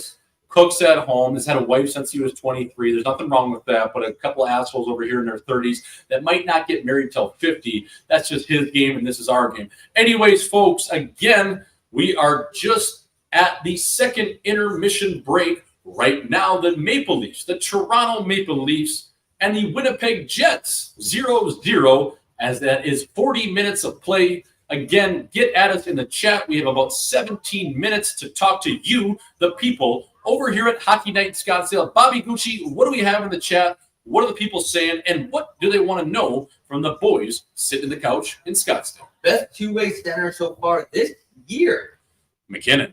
I mean, how do you not? I mean, Sid. I watched him the other night. I'm going Sid. I know his team sucks, but I'm saying Sidney Crosby, I think, Rob, is the best player in the league that I've seen with my eyes and my chin. Sidney Crosby, that tip he had the other night. Did you see that tip he had? No. Oh, my God. So Sidney Crosby, I don't know if the chat saw the tip the other night at the Mullet Arena. Eric Carlson collected the puck right at the top of the key, and he looked at Sidney Crosby, who was just off the net to the left of it about 10 feet, like literally dot width. And he did his patented and trademarked forehand skee ball tip. So where that is you take the blade and you kind of direct it at the net, and he put it in between Dermott's legs over Ingram's shoulders. It was a Sean Livingston-esque mid-range tip. It wasn't in tight, Rob. It was one of the thickest tips I've ever seen. And it says patented Sidney Crosby trademarked tip, the forehand shovel skee ball machine special. It was unbelievable. So I got to go sit, baby. Somebody said Neeks is the real. Okay. Neeks wants to be the official black correspondent. That's mostly for me for when I say things that might be racist, so I can check in with my black correspondent. Yeah, you're hired. I don't know if you're actually black, yet to do, but yeah, you're hired. Congratulations. Welcome to the team. The reason why nobody you can play. The reason why nobody at Sports to Switch doesn't have a ski goggle. That is true. I got my fast shades on. These are the low runners. I mean, these are like the Usain Bolt 100-meter dash ones. I was feeling like a Wednesday. I needed to sprint through this one. So, yeah, that's my apologies. I will be better, Mossy, for the boys, fella.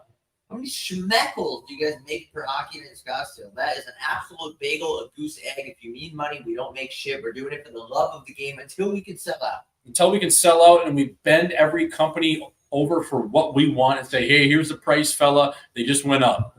Negotiate tomorrow. I feel like we get this all the time. It's Switch best and worst things about Europe. Best things about Europe, well, I would say if you're a single guy in a good city, that could be a really good thing. I think the major cities in Europe are great. I think it's awesome to explore, especially if you're in a country like Switzerland. I mean, you got Lake Como where I was. I was in Zurich. Lake Como is a 2-hour train ride. You get on the high train express, you go to Paris, you're there in 3 hours.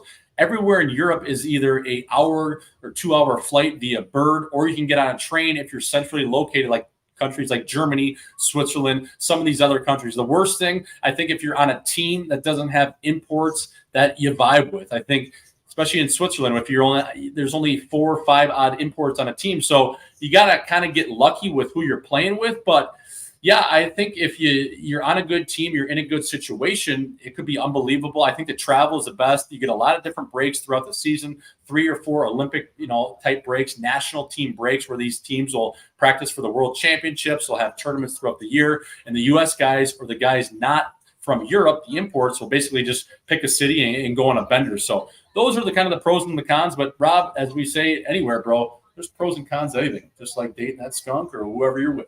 So who the hell would replace Sheldon Keefe if he got fired? What about Berube?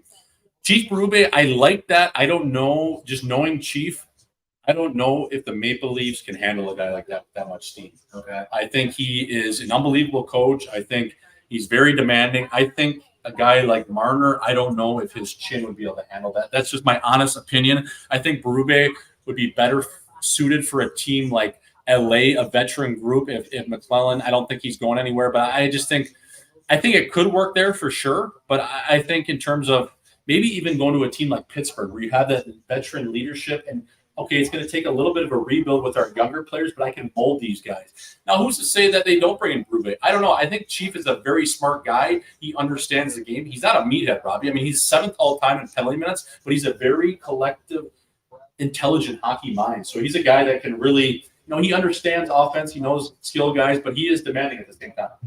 This comment just made me laugh. There's no way somebody named Sheldon is going to be successful on an international level. I would never hire a person named Sheldon to lead a team. Imagine etching the name Sheldon into the Stanley Cup. It's never happened. Yeah, I don't know if Sheldon Brookbank was on those cup teams in terms of like a black ace if he won, but yeah, I think you might be right. Yeah, I think Corey Perry definitely helps the Oilers. Absolutely. Corey Perry, a great bottom 6 option, could play on power play number 2 in front of the net. And he can play up and down the lineup. Say there's an injury, he can hop in the top 6, the top 9, and he can be a very valuable piece and a great guy in the room. I mean, I think the boys love Worm. He's a cup champ. So, yeah, great ad by the Oilers. And I think, frankly, anything that happened in Chicago, all the guys in Edmonton, they don't give a shit. Let's just drop the puck and go, baby. What's the best bar you boys have ever played in? T-Mobile in Vegas, 100%. I mean, you got the go-go dancers on the fucking glass. These chicks have the nukes and tits on the fucking glass while you're trying to warm up. Who doesn't love a set of fun bags while you go no bucket warm-up, Rob, and you're massaging the puck? Yeah, I didn't really have a career because it was devastatingly ended by a serious Jaeger bomb addiction. But I would say probably UMass Lowell's barn. I really liked. It was like brand new. It's a good. I think it's like a 5,000 seater, 4,000 seater, something like that. I really like playing there. That was a lot of fun. I played it through Prudential Center in New Jersey, but there was nobody there. But I don't think that counts actually because I was on the practice rink, but it was still nice. And yeah, that's pretty much it. Ruby may be a good fit in Ottawa too. So what do you think about that? See, I tweeted that out earlier in the year, just about a couple of months ago. I thought Berube, once they got rid of DJ Smith, would be a really good fit there. I mean, they got a guy like Jacques Martin there, and what is his 3-year plan? Don't die. I mean, the guy's 71 years old. Like, we need a coach in there in Ottawa. This team has no direction in terms of what they're looking for, their overall makeup of their team. So I think Chief, that would be a great place for him. I think he's a better fit in Ottawa versus Toronto, but if you're Craig Berube and you had one of the two options, I think you know where you're leaning towards, basically because the Maple Leafs are the Maple Leafs. And they can probably pay him whatever he wants. And also you're working with some of the game's best stars. So I think either would be a decent fit. But if I were just looking on paper in terms of an overall makeup of a team, I would say Ottawa, I would lean towards them just because they have a younger core. You could go in there and really teach those young players how to win, and also lean on veterans like Claude Giroux to really right that ship, who he's similar and has familiarity with from his Philly days as being assistant and head coach. Is Matthews the best USA-born player of all time? He's going to be. Right now, it's Patty Kane. I think Patty Kane is all time. You look at a guy like Brett Hall is up there. J.R. Ferdoronic, he's not the best of all time, but just names that come to my mind. Walt Kachuk, another great American player. But if I'm picking one American player, it's probably going to start with Showtime, and then the defenseman, it would be Chris Chelios. Sheldon Brookbank did. Yeah, I think he did, yeah. I thought so. I don't know if he played a ton, but. Yeah, we kind of talked about Tarasenko being moved already, but what did you say? Like, yeah, I just think he's $5 million, right, Rob? So I think in terms of what Ottawa could do, where they could get pretty creative and they get a better return, is say we'll chew on $2.5 million prorated. A team like Florida or a team against the cap takes on Tarasenko for less AAV so they can slide him in, not chewing on that full cap hit. Now, do they have to give up more picks for a player? Probably, but you can work it both ways, and that way Ottawa gets a better return for a rental-like player. Yeah, I think Mike McDonald's up there too, but like not with Pat Kane, but no. That's a good point though. Mike McDonald. I mean, Pat LaFontaine, you can consider him even despite he had 15 concussions, but yeah. Somewhere in there. What up, White Mamba? Thanks for chiming in here. White Mamba fella. What up, baby? I don't think Ruby and Marner would vibe. No, they wouldn't. And I don't even know if a guy like Styles would. I know Poppy could take it across the chin if he got a little bit of a PP whack from Berube. Just knowing how Nails cheap is, man, like I really don't know if a guy like Marner would be receptive over time to his message. The reason why he worked in St. Louis, Rob, is because they had so many good veterans. Guys like Alex Steen leading from the top. Guys like Jay Bomeister. Guys that are just fucking nail guns. And then that bleeds down to the younger players. Now, when you have younger players or veterans that are a little bit younger there with Marner and Styles, if Chief goes in there and tells them you're fucking dog shit, like, are they going to get the fucking Cairo, the Jordan Cairo reaction where it's like kind of shut down a little bit? Like, Chief, man, you got to be ready because he is fair. He is honest. He's very smart, but he ain't afraid of confrontation. Yeah, like when I played though, like I didn't make any money and I don't have like an ego because I'm a fucking loser. But when I played, I appreciated when coaches were like telling me how it is. Like, yeah, that's how I want to like have it served up. 100%. All right, the Toronto needs a guy like Ryan Hartman. I know that you were gonna agree with this swish. That's a great. I mean that's a really good point. T Gritty Farms. I love that. Except for Ryan Hartman, there's no chance Billy Guerin's getting rid of a heart and soul player like that because he's there to protect a guy like Kaprizov and also play on his line.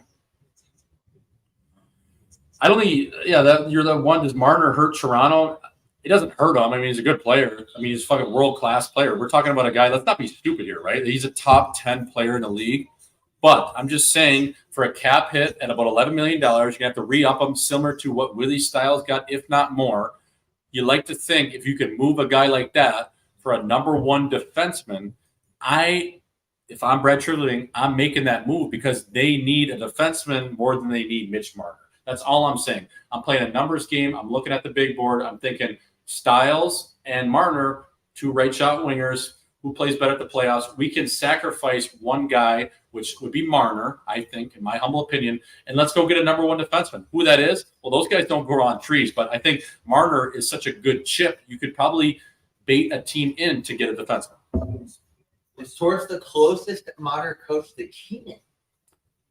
Yes and no. I don't think Torts plays mind games. I think he's an emotional guy. Keenan, I've heard nothing terrible about Mike Keenan, but I think he was a very mind game prone guy. I think he was an in your face. I think he would try to do things to get reactions out of you. I think Torts is more so like, I'll confront you at any time. You could be in the fucking shower with your wrench out. I'm gonna come in there and tell you fucking played terrible tonight and what I need from you. So I think Torts is, man, I would love to play for Torts. Wouldn't you? Like that guy, he's so nails. Oh, fucking me.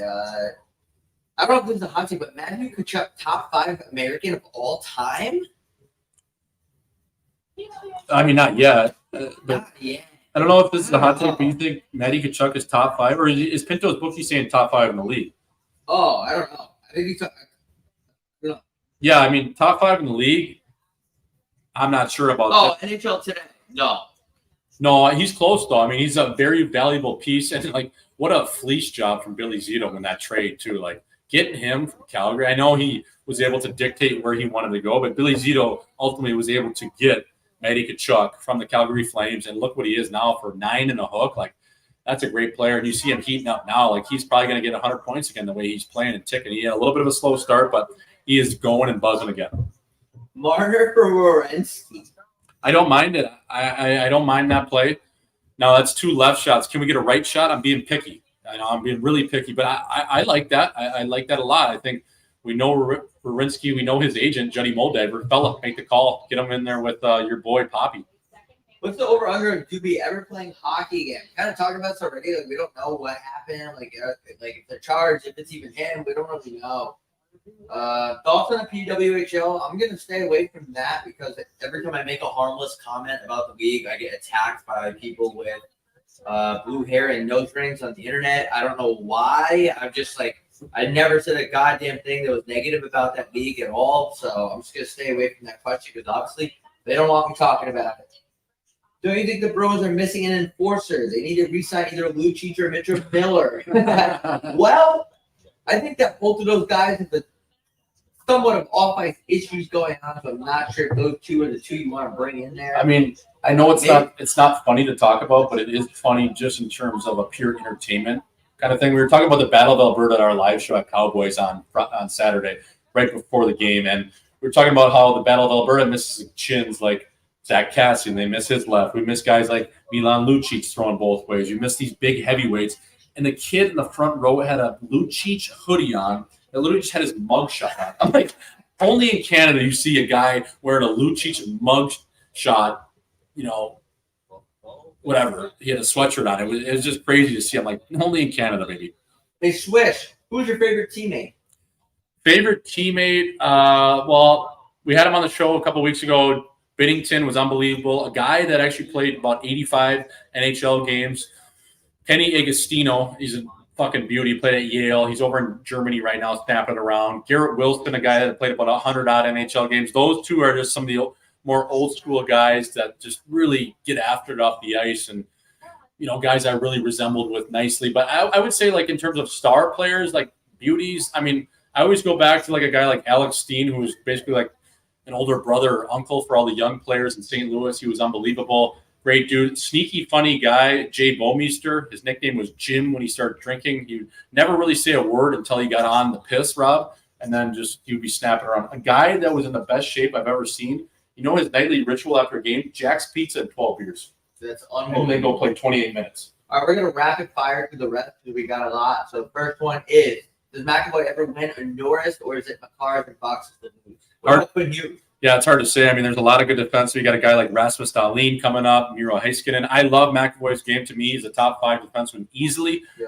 He's going to have a really good year offensively to edge those guys out. We're talking about 60, probably 70, 80 points, probably 80, because these guys, the way McCarr and Hughes snap it around, they just produce at a level that's insane. But Chucky McAvoy, I mean, nobody plays the body better than him. Nobody closes off guys in terms of his angling in the neutral zone. He's better than Hughes and McCarr defensively, I think, in the neutral zone just with his gap, but it's going to be really tough for him to edge those guys out just because how many points they put up, Rob. And Sullivan's voice in the Penn locker room. Oh, yeah. Oh, yeah.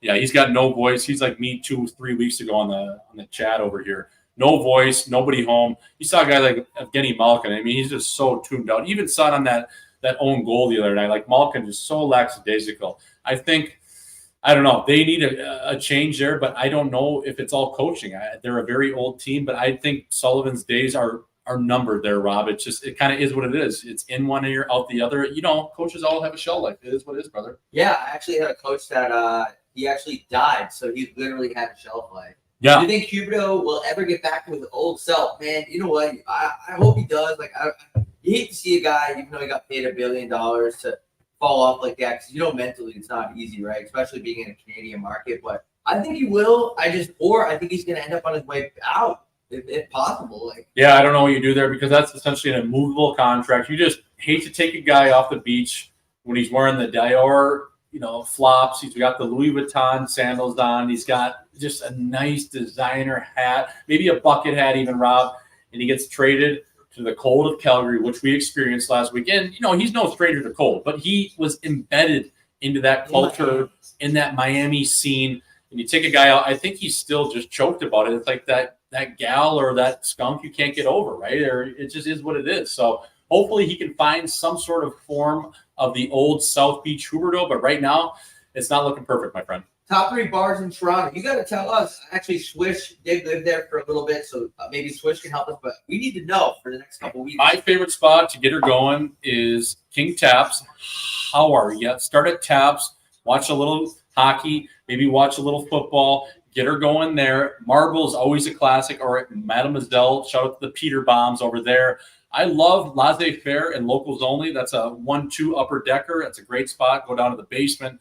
Gets a little sketchy down there, but I do like that. Parlor is a good spot. I mean, there's tons of spots, man. You get on King Street, and the new spot, Paris, Texas. I was there on opening night this summer. So there's a lot of good spots. I mean, there's trim everywhere. That city, it goes every night, man. You tip the cap to a place like that, because every night people are fucking funneling in the good city of Toronto, and especially on King Street. All right, guys, we're going to get back to the chat at the first commercial break, but we have Puck Drop coming up in the second. I'm going to tweet it out on my phone. Like always, we are back for the third. Folks, we are back here live from the couch in Scottsdale, North Scottsdale to be specific. Hockey Night Scottsdale brought to you by Heat Daddy Merch and Butter Golf. Folks, if you're looking for some swag, head over to heatdaddymerch.com or butter.golf and get yourself or your significant other some official merch. We will have Hockey Night Scottsdale merch coming out sometime within the next 3 to 6 business weeks. We're kind of just working through that.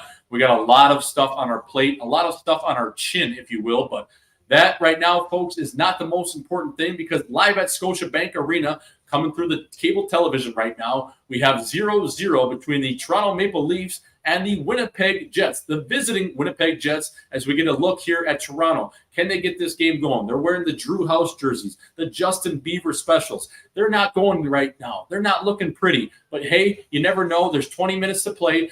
The game right now is anyone's game, essentially. It's 0-0. We got what we faced off for. At the start of the game, the score is the same, baby. So let's get her going. Let's see what happens here, Rob. Winnipeg obviously playing a little bit better than Toronto, but like we say, you never know over here at Hockey Night in Scottsdale. I just hope somebody scores. Yeah, I mean, we haven't had a game be 0-0 into the third yet in the 8 weeks we've been doing this. So we'll see what happens here. Oh, good opportunity. Yeah, a nice little slip play through the wickets of Dylan Never Hung DeMello. Folks, I've said that a few times tonight, but Poppy gets a little bit of lumber on that and directs it over to Laurent Brossois as Keefe sends over probably arguably the Leafs' best line tonight in Nicky Sticky Robertson, Domi.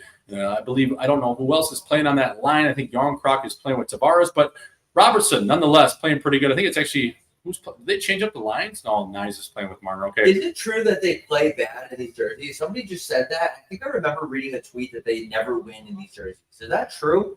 Yeah, I think it is confirmed. I mean, I think the last time I watched them play these jerseys, it was in L.A. because Bieber was there. And they played like dog shit. But anyways, folks, right now, if you're following along in the chat, Nick Robertson Sticky Nicky, he's kind of going tonight. He's got a little jump and jive, little juke and jive. Oh, good shot. Nice shot there by Yaron Kruk as he sends it to the cage, and Brossois is able to direct that just to the corner, but not a bad little look. Folks, again, if you're following along, 18-17 to play.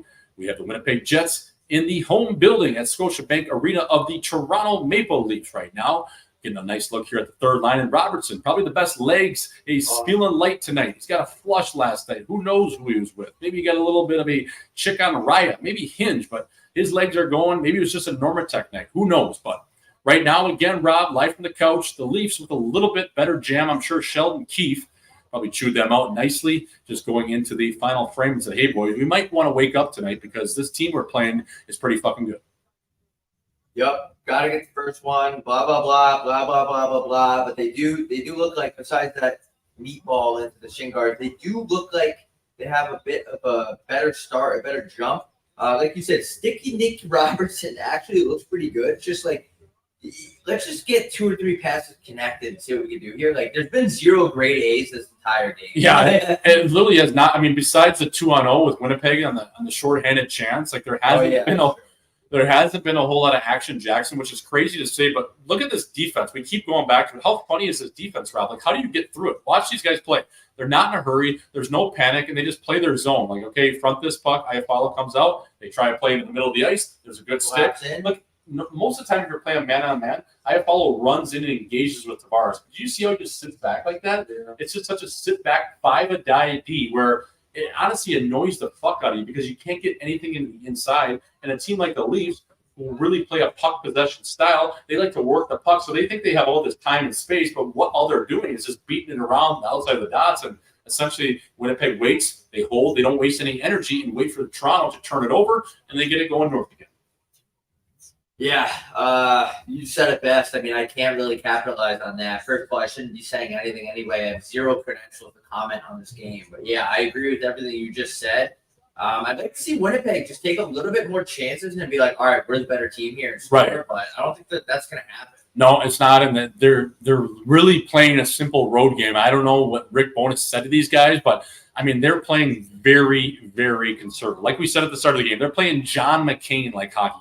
A prisoner of war. We're just going to sit in this camp and ride it out, and we know there are better days ahead. We're going to get a chance late in the game. We're going to maybe get a power play. Toronto's had 3 power plays. We've had none. So they know that if they stick to their game, they will probably come out with a George W. and walk away out of Scotiabank Arena with 2 points, go back to the Ritz, pack up our shit, and hit the tarmac, and wherever they're going next, I'd probably say it's Ottawa or Toronto if I were a betting man, but I don't know their schedule. So, folks, again, right now, if you are watching, we are at the 16:45 marker in the final frame over here at Hockey Night Scottsdale. Again, right around the 13-minute marker, we'll go to the chat. We'll get at you people. We'll take your questions. So load those questions up. The chat has been great tonight. Thank you again for watching along with the boys. I know this game has not been perfect.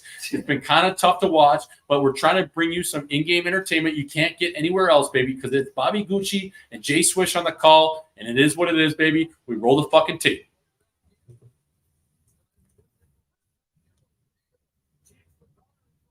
Okay, nice. Sends it up to Marner. Marner dumps it in. He gets suffocated by a Dillon with a great check. Pionk back to the puck. Brossois, a little bit of, here we go. Oh, Marner tried to just the old stuff around, the old run around Sue, wrap job. Wrapping your wrench around a fire hydrant like Tiger Woods coming out of his South Florida home.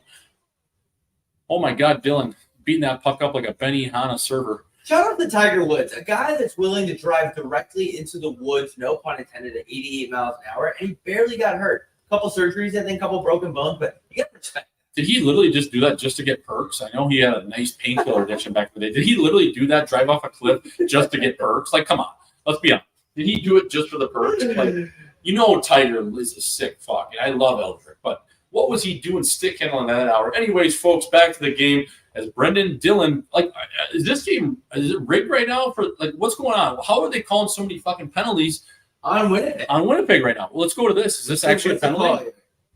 Dude, Dillon, oh my God, he buried his chin. He did. Fuck, is he a dirty player? But I like that hit. He kind of like reached forward, but yeah, I mean, imagine if Toronto had Dillon. Yeah, they need a guy like him. I'll trade for him right now. I'll get on a horn right now and trade someone for him. Right. I mean, Winnipeg ain't giving him up, but if they were, it would be a steep price because that is a defenseman that he's such a throwback. He's a guy that is like a Luke Shen, but he has a little bit better of a in terms of a skating ability. He can make better plays, but that's a guy that moves a little better than Shen and has a little bit better puck play, and he's a very valuable piece. He's a guy that you don't think about a lot. But again, right around playoff time, those defensemen, man, you need guys like that. Guys that just staple people's chins to the end wall. A really heavy player, a Braden McNabb, a guy like, again, Luke Shen, a guy like Dylan, Joel Edmondson. These guys, those are guys you win with. So I don't know. I don't know what the Leafs can do, but if you're looking around the league, man, you need to add heavy bodies. And right now, the only semi-heavy guy I think they have, I would say, is like a middleweight. Is a guy like Jake McCabe. But even so, he doesn't qualify in the same class as a guy like Dylan, because Dylan, he's a killer out there. Maybe they should just get fatter. Like maybe if they could somehow keep their legs under them, but just like get a fatter team. Would that help? Like, Yeah. But maybe get them like out of shape and a little bit more rough around the edges. Just start mucking food. Like, Yeah, just be like, listen, everyone wants the team to get heavier and play heavier hockey. Like, let's literally get fat as fuck. let's just start eating fucking Chili's every day. Yeah. Boston Black pizza. chili. You can get 3 entrees for like $9 in Chili's if you want to save some cap space that's all taken up by the big four. Sneaky fajitas at Chili's, by the way. Oh my God. Shout out to Chili's. Shout out to maybe a potential sponsor. Folks, eating good in the neighborhood. All righty, back to the game here. We got the Leafs power play again. That's Austin Matthews sends it over to Willie Styles, who takes the shot. Well, nothing there. They're trying to shove it on that front side. It's just not going to go in. We'll try the back door maybe. Maybe that'll happen. It's just a little tight on that front porch. Maybe we'll go to the back door. Kind of like when you're drunk at a party and a girl's like, why don't you just test out my back door? Shout out to the back door, folks. If you're going to the front, well, the back is usually always open, and there's usually a set of keys right under, well, the deck area. Anyways, back to the game. 14 minutes to play. About 30 seconds left here on this power play as Max Domi massages that thing like a piece of Wagyu, tries to send it over to Matty Knives, who eventually looks for Kelly Youngcroft right in the back door. Another whiff from Sticky Robertson. He's shooting to get hot, shooting to stay hot, but he's ice cold right now on that right flank as the referee gets barreled down. I don't know if Timothy Liljegren ran into his chin, but that was pretty funny to see. Again, folks, the next whistle roughly we'll be going to our first commercial break of the third period. Get at us in the chat. Again, you've been great tonight, but we want to tap in with you. We want to get the energy going. We got 13 minutes left. No one's fucking scored, so please, let's get this game going. Let's provide a little bit of energy because, again, the guys on the actual ice getting paid 7 figures are not doing so. The guys getting paid 0 on the couch, well, we're trying to provide you something that you can't get anywhere else. Anyways, back to you, Rob.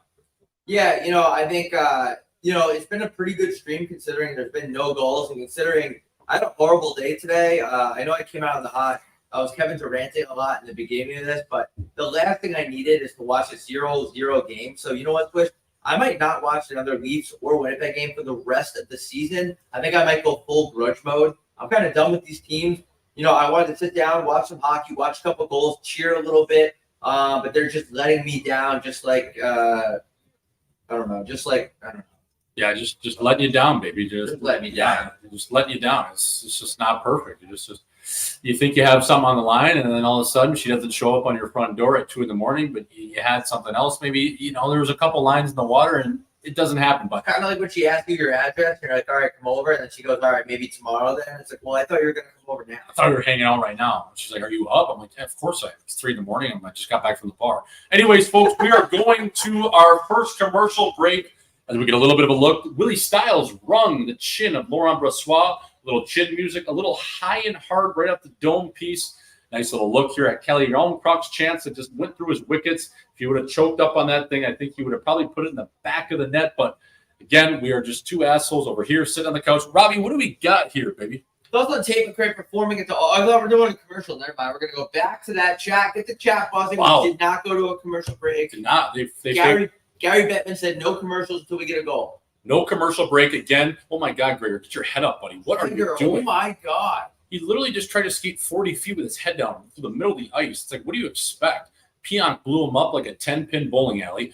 Anyway, here we go. Ehlers, I just love the way he massages. I wish he had better style. The Dane, the kid out of Copenhagen. just outside of Copenhagen. Great place. Shout out to Copenhagen. What a spot that is. Sneaky little place. Nice pub culture Is that there. a country? Denmark, yep. Denmark. Copenhagen, Denmark. Great little spot. Ton of pubs. People just bike drunk all over the place. Kind of like in Amsterdam. Oh, we got a 2-on-1 developing. This guy's not passing. There's no way. You could tell he had no chance. He didn't. Whoever number 15 on Winnipeg, no confidence. You knew he was not going to try to slide it through the triangle there. That was shot the minute he picked that thing up. Who is that? Got to be a young player for sure. You knew he wasn't passing. Right? Oh yeah, I knew it. This guy has no confidence.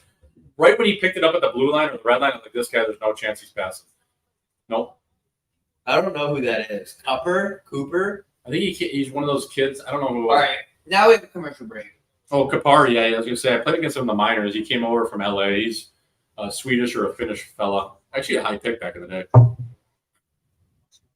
T. Spencer, yeah, you make a good point. I mean, I don't know what the asking price is for a guy like Radko Gudas, but yeah, I've seen tweets around him, related to the Toronto Maple Leafs. That's a guy that would fit in perfect. He could probably play as a number 5 and number 4. I think he would be a top 4 guy in the Leafs defensive core right now. I think he's be a really good, pairing for a guy like Morgan Riley to really direct traffic. And honestly, he fucking might play in the top pairing just because how heavy he plays.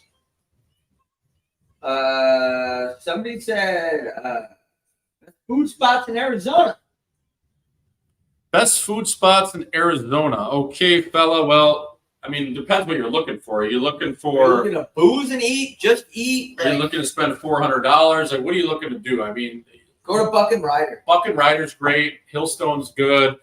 You got a place like the Fat Ox. You got Ocean 44 where the boys grab Irish coffees. And then if all else fails, head over to Moxie's. Grab some chili chicken. Go to the Fashion Square and just get drunk as a skunk and belly up and see what happens. Yeah, never ever. Thoughts on Tate McRae performing at the All-Star game? I didn't really know who this was because my age, she's 20. Right. But I actually think it's a good thing for the NHL, like to get a chick. I don't know if I'm allowed to call her hot. I mean, she's 20, right? It's not like she's 17. I think she's hot. I don't know. But I mean, I think that it's a good thing because usually you expect the NHL to hire a band that's like 30 years past their prime. They bring in like Billy Idol singing Monet Monet. It's become now say Monet Monet. So, yeah, I like her. I mean, I think she's 20. I think she's hot. I think she likes the NHL. I think she maybe even dated a national leaguer. I'm not sure if she did that Sillinger guy or Sillinger on Columbus, but yeah, bring her in. She looks good. Good chin. Get her in there. Back to the game here, folks. Again, load up those questions low and slow over here at Hockey Night in Scottsdale. Brought to you by Butter Golf and Heat Daddy merch. If you're looking or searching for anything related to the 1507 brand, anything wet jeans related, head over to the Heat Daddy merch. This guy will get you done up. It'll be shipped well within the next calendar year. That's same with Butter Golf. Over at Butter.golf, we have some nice, juicy all-star tees. The boys just spun up with the guys at Just Dishin'. Those guys are pretty cool. The Rust Belt natives, Chippewa Street to be specific. So have that. Also have some new hats on there, as well as some other things waste management related coming up in the next 2 to 3 business days. So folks, get at those. Take a look right now. 0-0 Rob, 10:38 to play here in the third period. Not a whole lot going on. This has been it's like watching a practice almost right now, like an inter squad game. No one's scoring. No one's looking to make a play. No one's looking to fuck up. It's just been very boring. But again, it is Wednesday. It's not ladies' night. It is the hump day, the night you love to hate. And we got a little bit of a shindig going on in front of the net. Max Domi keeps his pillows on. He's kind of going at Lowry a little bit, the captain of the Winnipeg Jets. But the linesmen do it as they do.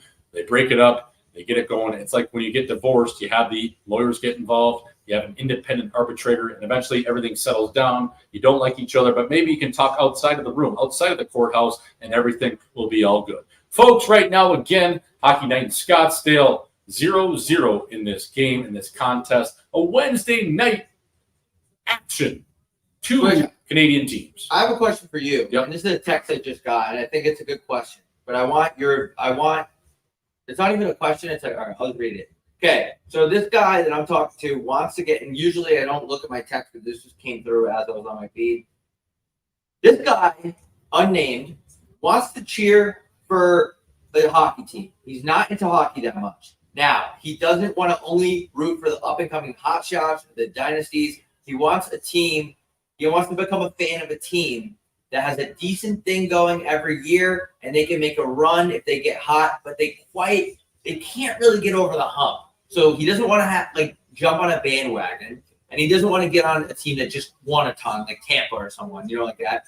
Who should he become a fan of? This is a new hockey fan. I think it applies to a lot of people in the chat too. That we have a couple of people in the chat that are new hockey fans. So who do you tell them to latch onto and cheer for? I'll go right down to the Sunshine State, brother. Go over to Fort Lickerdale. It's an up-and-coming area, not only an up-and-coming area, but an up-and-coming team. Cheer for those guys, man. I love this Florida Panthers team. I think just what they're doing and building down there with Matty Tkachuk says a whole lot of what the organization and what direction they're going. I think they're built to last in terms of, hey, they might not get it done this year, but I think there's going to be a window eventually where the Florida Panthers win a Stanley Cup. And I think that just ultimately grows the game and it gets more eyes on it, especially in a market like Florida. Like, what's not to love about that? A place where hockey wasn't exactly a hotbed. It's a newer franchise, in the 90s. I would say the Florida Panthers, brother. Yeah, that's a great one. I just texted him back, Florida Panthers. That's a really good one, actually. Because I was going to say the Kings, but then I was like, well, they just had a dynasty. Right. And Gretzky brought hockey there, right, too, and they had a dynasty. So there's some history there. So, yeah, the Panthers are a good one because they're not like a hotshot team that you latch onto a bandwagon because they haven't really they're still trying to get over the hump, like you said. So, yeah, I agree. Yeah, I think that's a really good team. I don't think they get the recognition around the league in terms of just the average hockey fan, like, really know how good they are. Yes, they know they went to the Cup last year. They think it's probably a Cinderella one-off story, but this is a team that's structured to win, built to last. They have a very good core of players, and I think that it's just a cool hockey market and another place that, okay, if this franchise value can go up and expands, it's so good for the league and just hockey in general, man. And you get kids that are not white watching the game. I know it sounds stupid, but you get kids of different ethnicities, different races playing the game. That only makes the sport that much better, as you know, Rob. Look, obviously you don't have to name any names. Have you heard of any crazy arbitration stories? Well, the one that rings a bell is this Swayman deal. I mean, it sounded like he was pretty fucking butthurt all the way up until about a week ago. He comes out to the media after getting recognized for going to the All-Star game, and he says, something along the lines of, I'm not quoting the guy, but, yeah, it feels really good, especially how I was treated in arbitration this year. It's like, holy fuck, like, what was Don Sweeney saying to this guy? Like, you're fucking ugly, your broad sucks, your mom's a skunk, dad left you when he's not even your real dad. Like, what was he saying? Mom's a whore. Like, what was he really saying to this kid in these arbitration meetings? Because he seems still butthurt about it. And that was in July or August. So that is one arbitration case that really rings a bell to me, Rob, is like, holy fuck. Like those guys like Cam Neely and the Boston management and Sweeney, they must have really fucking dug into this guy. But I just think like that arbitration stuff is so bullshit. Like, it should never get to a point where it's like a team has to dig on you to lower you. I know. It's like bullshit. And then it's like after you're supposed to shake this guy's hand after he told me I suck and I have small wrench. Like, what the fuck? Like, you know what I mean? Could you imagine being in an arbitration hearing and they're like, yeah, I mean, you take a lot of careless penalties, like your on ice differential sucks, and like also you have a small wrench. Yeah. Like, come on. Like, come on, dude. Like, why did you bring that up? Why is that lowering my playing value? But like, isn't it weird though? Because it's a team trying to lower its own players' value so they can pay less. Right. I'll be like, fuck you, dude. Right. I'm out of here then, you fucking bitch. And it's so stupid, too, because it should never get to the point of actually having to go to that hearing. Like, okay, so say you think you're worth 6. The team says you're worth 4. They always settle for 5. So the talk does nothing but just shred a player. And they always settle for just the middle number. So that's why it's always dumb, where it's like the team comes in low, the player comes in high, and they always settle for the number right down the middle, right down the cock. But anyways, folks, back to the game over here. Hockey Night Scottsdale brought to you by, again, Heat Teddy Merch Butter Golf. Folks, we will be in New York City tomorrow. Boots on the ground, flying into John F. Kennedy International. Rob, we're actually going to have to go to bed literally right after this. I mean, a 6 a.m. flight, dude. When's the last time you took a 6 a.m. flight? Man, I take it at 8 a.m. Dude. Like, that's crazy. 6 a.m. is crazy. Switch, when you said that we have to get up at 4, in my head, I'm like, oh, holy shit, we actually do have to get up at 4. I was not thinking clearly, but I think the good news is that we get the night in New York. Right. So, like, by the time we get from JFK to Manhattan, that's another hour and a half. Right. So we do get the night, but yeah, man, I can't remember the last time I had to get up that early for a plane ride. I don't think we can booze them. No. Well, we say this every time. I know. We have 30. But that's what I mean. Like, can we keep it under 5? Like, I don't even know if that's possible. It's so hard for me once I have one to like stop. Oh, I'm a full-blown alcoholic. Like, once it touches my lips, I'm like, all right, let's get a room at the casino. Yeah, let's get a room somewhere else. Not even at the hotel that we have booked because we just need the mini bar. Like, it's that kind of night. It's like, bro, it's Thursday. Like, we still have our show. We're celebrating like we won the cup. It's unbelievable every goddamn time. But anyways, folks, we will go back to the game right now. Again, Hockey Night Scottsdale bringing you the coverage you can't find anywhere else on your chin. We have the Toronto Maple Leafs at home versus the Winnipeg Jets. Folks, to be honest, this has been a boring fucking hockey game. It's been terrible to watch, but again, we bring you the best coverage you can't find anywhere else, and we are also honest with you, the people. Please load up the chat because there's not a whole lot to talk about in this game. This has 0-0 shootout vibes into the 14th inning written all over it, like Logan Stanley kind of shooting for the win type of thing. Remember who was that guy in the New York Rangers who did this, the in between the legs back in the day? Like, Marek Malik. Marek Malik. Was it Marek Malik? Yeah, I think it was. This game reminds me of that, where like it's gonna go like to the 19th round of the shootout. We'll be here till like 11 o'clock, or maybe till the time our fucking Delta Bird leaves Phoenix Sky Harbor. So, folks, again, load up that chat, get at us. We want to answer any of your questions, any of your thoughts. Where are you watching from tonight? We are trying to stay with this game, bring you an energy you can't find anywhere else. It's just a little hard tonight, especially with this matchup we have. But again, low and slow. We'll keep her going. So load up the chat, get at us. We're going to have about 7 minutes here, maybe a little bit of bonus time, Rick bonus, if you will. But we'll go back to the game here as Mitchie Marner collects the puck. He gets sideswiped by his own teammate, Austin Matthews, like he's driving down the 95 expressway. And again, Matthews, doesn't able to collect that puck on his backhand, and he throws a burger just off the end wall. But Nemestikov gathers it, and he sends it just into the own zone. Wow, man, this is just a lot of dump and fuck. Like, it's dump and muck. This game absolutely sucks. Do you think this was worse than the game that we did? What was that one game that was bad? Minnesota game was actually good. Yeah, that was. I mean, that Dallas. Dallas. Yeah, I mean, it wasn't a great. I mean, it was very vanilla effort from Minnesota, but the way Dallas brought it, it was fine. There was a lot of goals. And what was that one that was horrible? Was it Pittsburgh? No, it was a Sunshine State fuck fest. It was Florida versus Dallas, wasn't it? Or was it Nashville? And that Nashville game was bad too. Yeah, that Nashville is always a tough game to watch. But I'm actually sweating a Prize Picks bet right now. Logan Cooley ice time. I need less, and they're playing him a lot because they're getting waxed. So, folks, again, right around the 5-minute marker. It's actually the 6-minute marker. We will again go to the second commercial break of the third period as Simon Benoit, again, if you're following along, 6:29 to play as Mitchie Marner, or Kelly Youngkruk, gathers the puck on a checking Rasmus Kapari. He sends it back D to D, and on the end wall, Simon Benoit sends it into Laurent Brossoit. Brendan Dillon plays a little bit of a burger up the wall, and Max Domi is not able to collect that.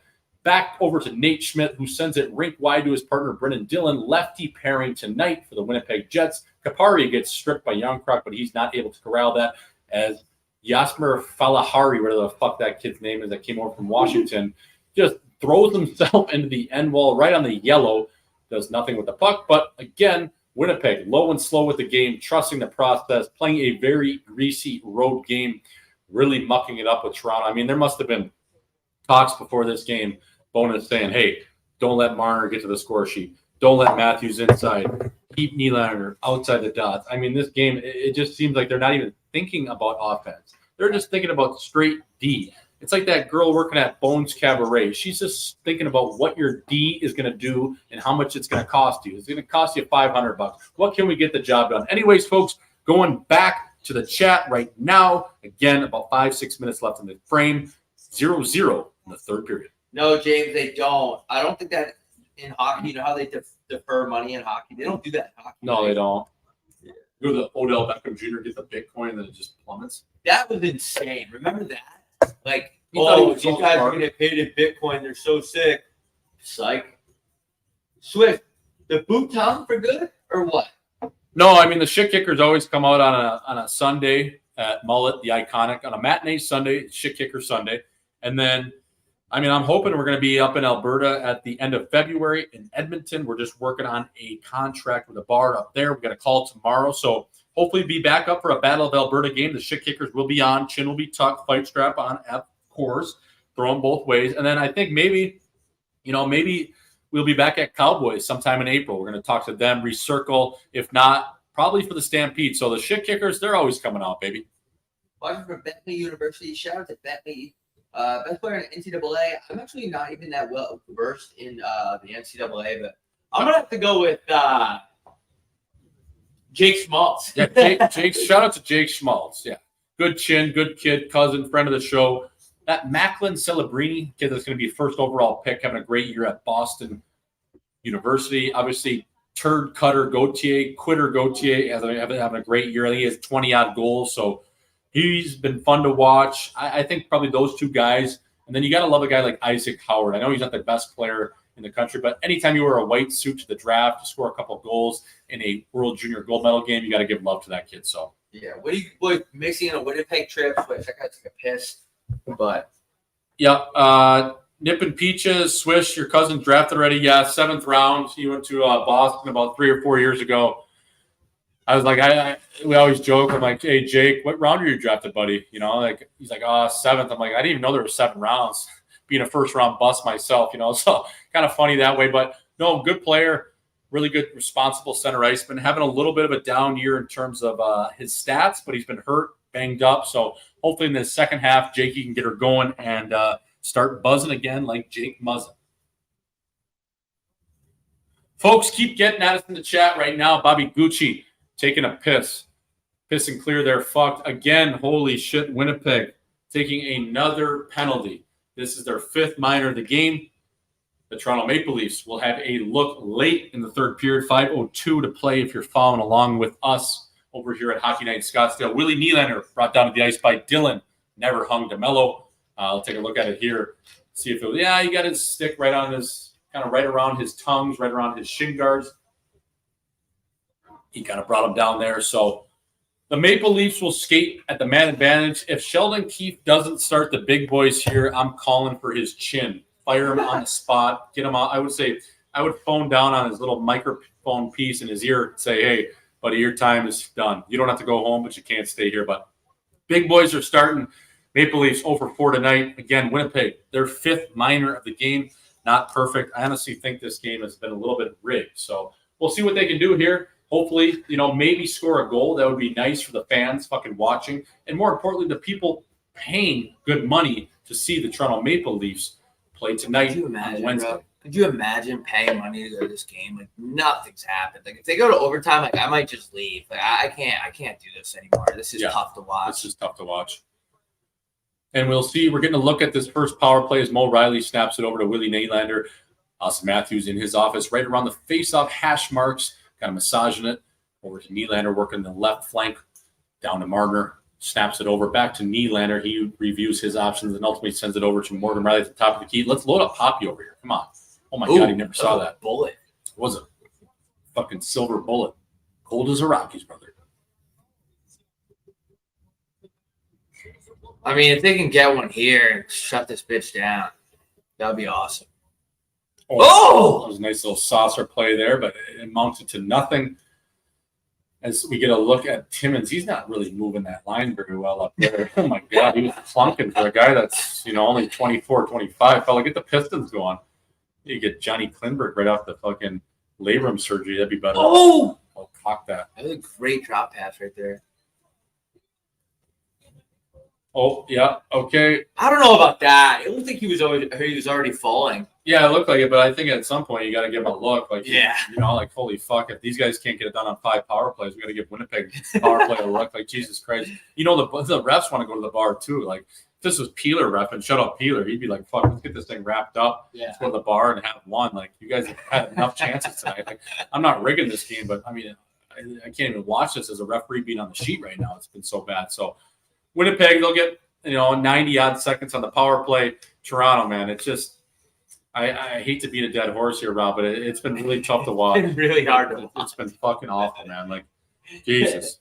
This might be the worst game we've ever watched. Yeah, we are grinding tonight. And again, up at 3:30 in the morning here, folks, we are going to John F. Kennedy International. We will be on the tarmac, boots on the ground in New York City tomorrow. and as well live from the Canucks. So if you're listening or tapping in from the greater New Jersey, New York area, please come on down to the Canuck. If you don't have a ticket, we'll get you in. Hey, we want to pack this bitch to the goddamn brim. It is what it is. If we overbook it, we'll get you in. We'll go Goodfellas style. We'll get you in through the kitchen. We'll go from there. It's better to be there than just to not even show up. So, folks, again, if you're listening, Hockey Night Scottsdale, our second show on the tour is on Friday. We'll be live from the Canuck that is in Manhattan, a great little spot, hockey bar before the Rangers game, and then we'll be going back there after the game. So if you can't make the pre-show, well, come party with the boys. I think it's $20. I mean, that gets you a drink in the door. It's going to be a great little shindig. So we'll be going, full steam. As I like to say, you never go full retard, but if you're talking in Downey Jr. terms, Tropic Thunder, we might be going full retard on Friday night, Bobby Gooch.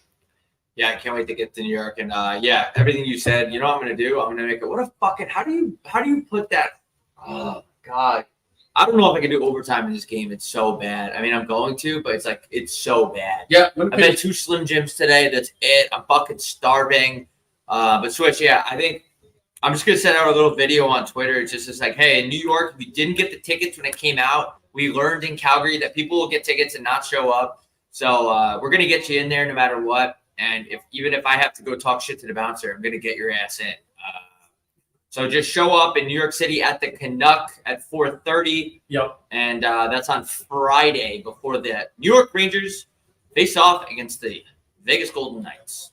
Yeah, that'll be a great little tilt. Again, it's live comedy. It's hockey talk. It's all – I mean, it's essentially just shooting from the hip, right, Rob? It's improv. We'll touch on the game. We kind of just feel the room. Like if it's people want to hear more hockey talk, we'll tailor to that. If they want to get off the rails like the good people in Calgary really wanted to do early on, well, we can play that game too. That's a good thing about being a two-way forward over here and an offensive defenseman that can play on both sides of the puck. So, folks, again, we have about, a minute 50, 12 seconds left on this power play. And this, to me, it has shootout written all over it. I hate to say it, but I think it just seems like one of those games that goes deep in the heart of Texas. It goes the whole fucking game. It goes to the whole OT, but you never know. I'm not perfect. Neither are you, and I don't know shit. So, again, folks, 90 seconds to play over here. No shit. Is that what you said? I don't know shit, but let's stay with it. We're trying to bring you, a little bit of a sleeper tonight. It is 0-0. It's like we're watching a fucking World Cup soccer game that might just end in a tie.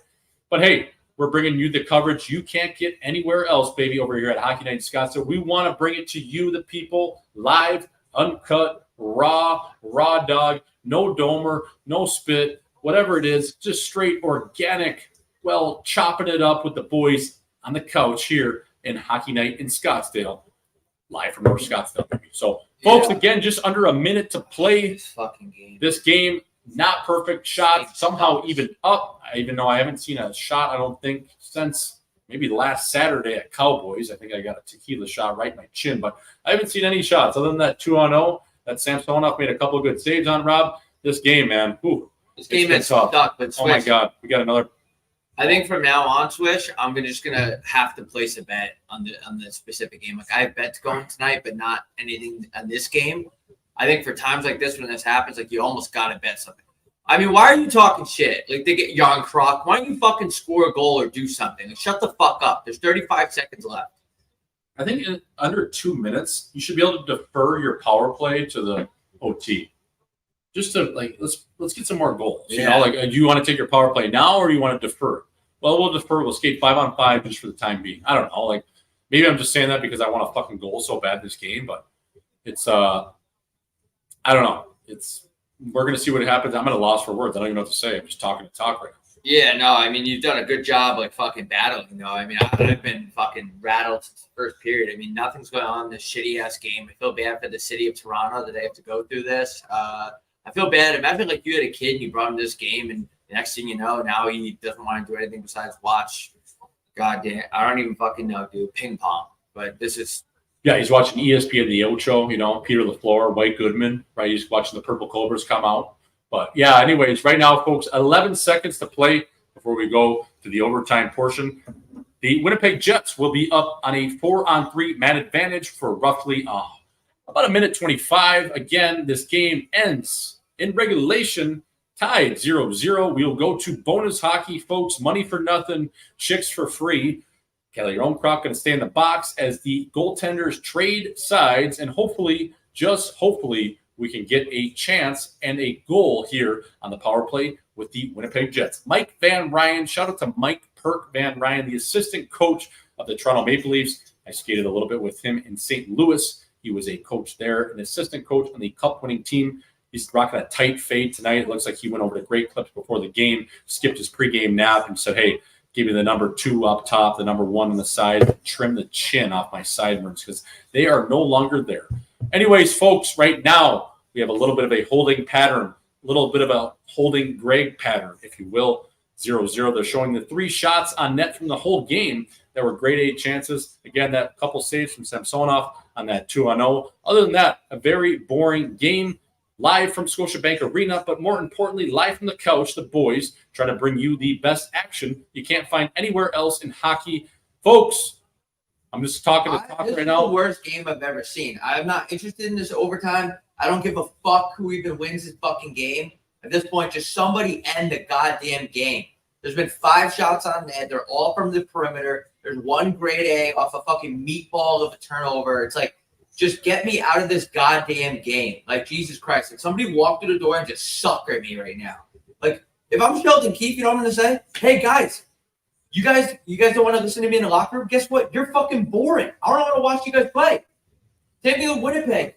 Like, now, I didn't have anything against Winnipeg until tonight. Yeah, I mean, we saw them at Mullet, and I thought they were a fun team to watch. And tonight, they literally just played not to lose, and that's exactly what they're doing right now. Playing some pussy, like, box-out hockey. God. I feel like I'm watching, like... You know they did way too much video today. You know they've been doing video for 2 days on the Toronto Maple Leafs, how to defend, make sure to keep on the outside, chip it out, chip it in. It's like, holy fuck, fella. Like, come on. Like, play with a little bit of pace. Like, their whole bottom 9, besides the first line, hasn't even tried to make a play on their side of the red line. They're not even fucking trying to score Winnipeg. No, they're playing like they're playing the fucking box out, like zone defense. Like, this is fucking brutal. We got a decent amount of people on here.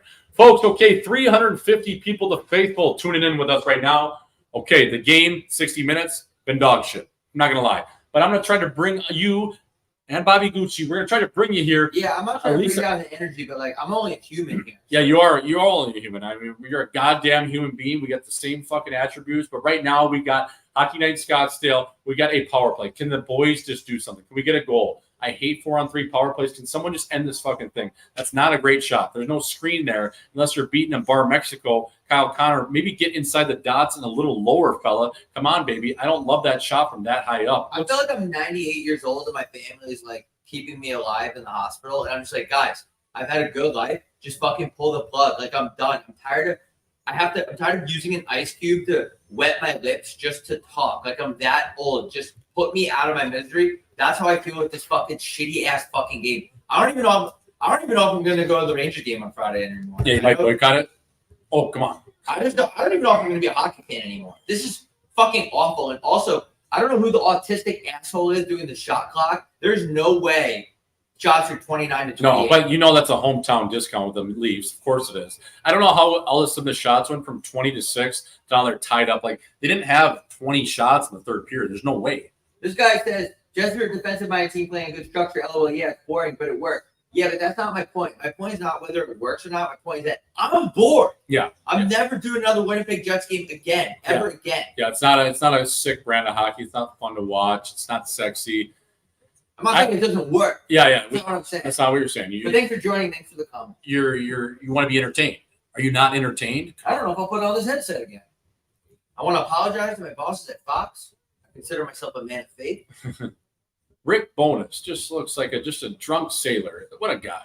Bones. Calling a timeout. Oh my God, dude. Do we really? What do you have to fucking draw up? You guys spent 2 fucking days in Toronto drawing shit up in the hotel conference room. Do we really just call a timeout? You fucking piece of shit. What are you drawing up? You guys spent 2 days clearly not going out, doing plyos, fucking doing film. What are you drawing up? Oh my God. Doing the high knee line at the Ritz. I fucking hate Winnipeg now. Using the Ritz Convention Hall to do the high knee circuit. You got Shifley with the fucking the laser pointer going over film and you're calling a timeout in a 0-0 game. that has 15 shots in it. How do we just call timeout there? Like, what are we missing? What are we drawing up? We know what to do on a 4-on-3 power play. There are no set plays. What do you have to draw up here? There's no set plays on a 4-on-3 power play. And you already got a point. You're going on a timeout after doing film for 2 days. Well, we have 30 seconds left. Why are we calling the timeout? We just talked before OT for 2 minutes. What do we need to talk about? We had the board up. Then you break up with your skunk. It's like, what do we need to talk about? Yeah, why are we crying in the car together? Right. Get me out of here. Get me out of here. I'm grabbing my shit is already in my car. Why are you in my car? The only thing that shouldn't be in this car is you, and somehow you're still crying because I'm leaving. I'm driving to Tijuana without you. And you want to come with now? What the fuck are we talking about? Why do we need to draw this up? Second good chance of the game by Ehlers there. Somebody said throw on the Bees game after this, the Bees Canes. I promise you, I'm not watching hockey for the next 3 months.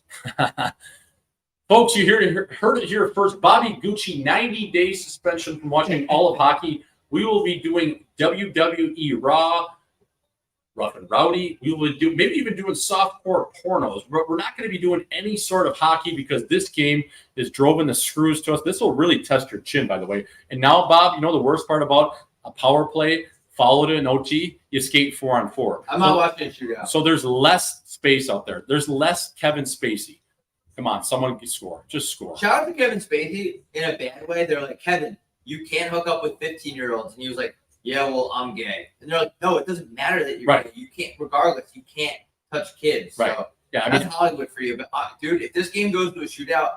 Everybody's gay once in a while. It's Hollywood. But, yeah, you cannot fondle a 15-year-old with your wrench. That's just – I think that's pretty basic knowledge. That's not things you learn on day one. But anyways, folks, yeah, back to the game right now. We're skating 4-on-4 because, again – after a power play, a 4-on-3 power play, well, you can't just stop the game and go to 3-on-3. Okay, come on. No. Someone score. Then there's too many bodies out there. They got the human clock killer. TJ Brody's in OT now. You got the human clock killer out there. Shoot! Hit the net! That wouldn't have hit a soccer net. Bro, I'm not watching a shootout. That's fine. Amen. Someone said, Rob, tread lightly. I don't know about what. All right, Nylander. I mean, just can you just throw it out of play so we can get to 3-on-3? I mean, we don't want 4-on-4. 4-on-4, we get that. That's just normal hockey. We see that in regulation. Come on, baby. Morgan Riley sends a puck. Like, okay, finally, to the 3-on-3. Folks, again, if you're following along right now, just like the regulation, there is fuck all going on in this game. 90 seconds to play as we get a look at maybe the best chance of the game, with a little toe suck from Nikolai Ehlers right around Jake McKay. But even so, I don't know if it really had a chance. It kind of hit a shoulder. Mason Appleton, they're showing his chance here where he finds a streaking Nate Schmidt, plays it over to Sandberg. He kind of finds him as an F3 going downhill right in the middle of the slot, but he misses the net, misses the boat. It's just not perfect out there, Rob. Poppy, come on, baby. End this game. Just do us all a favor. Do us a solid.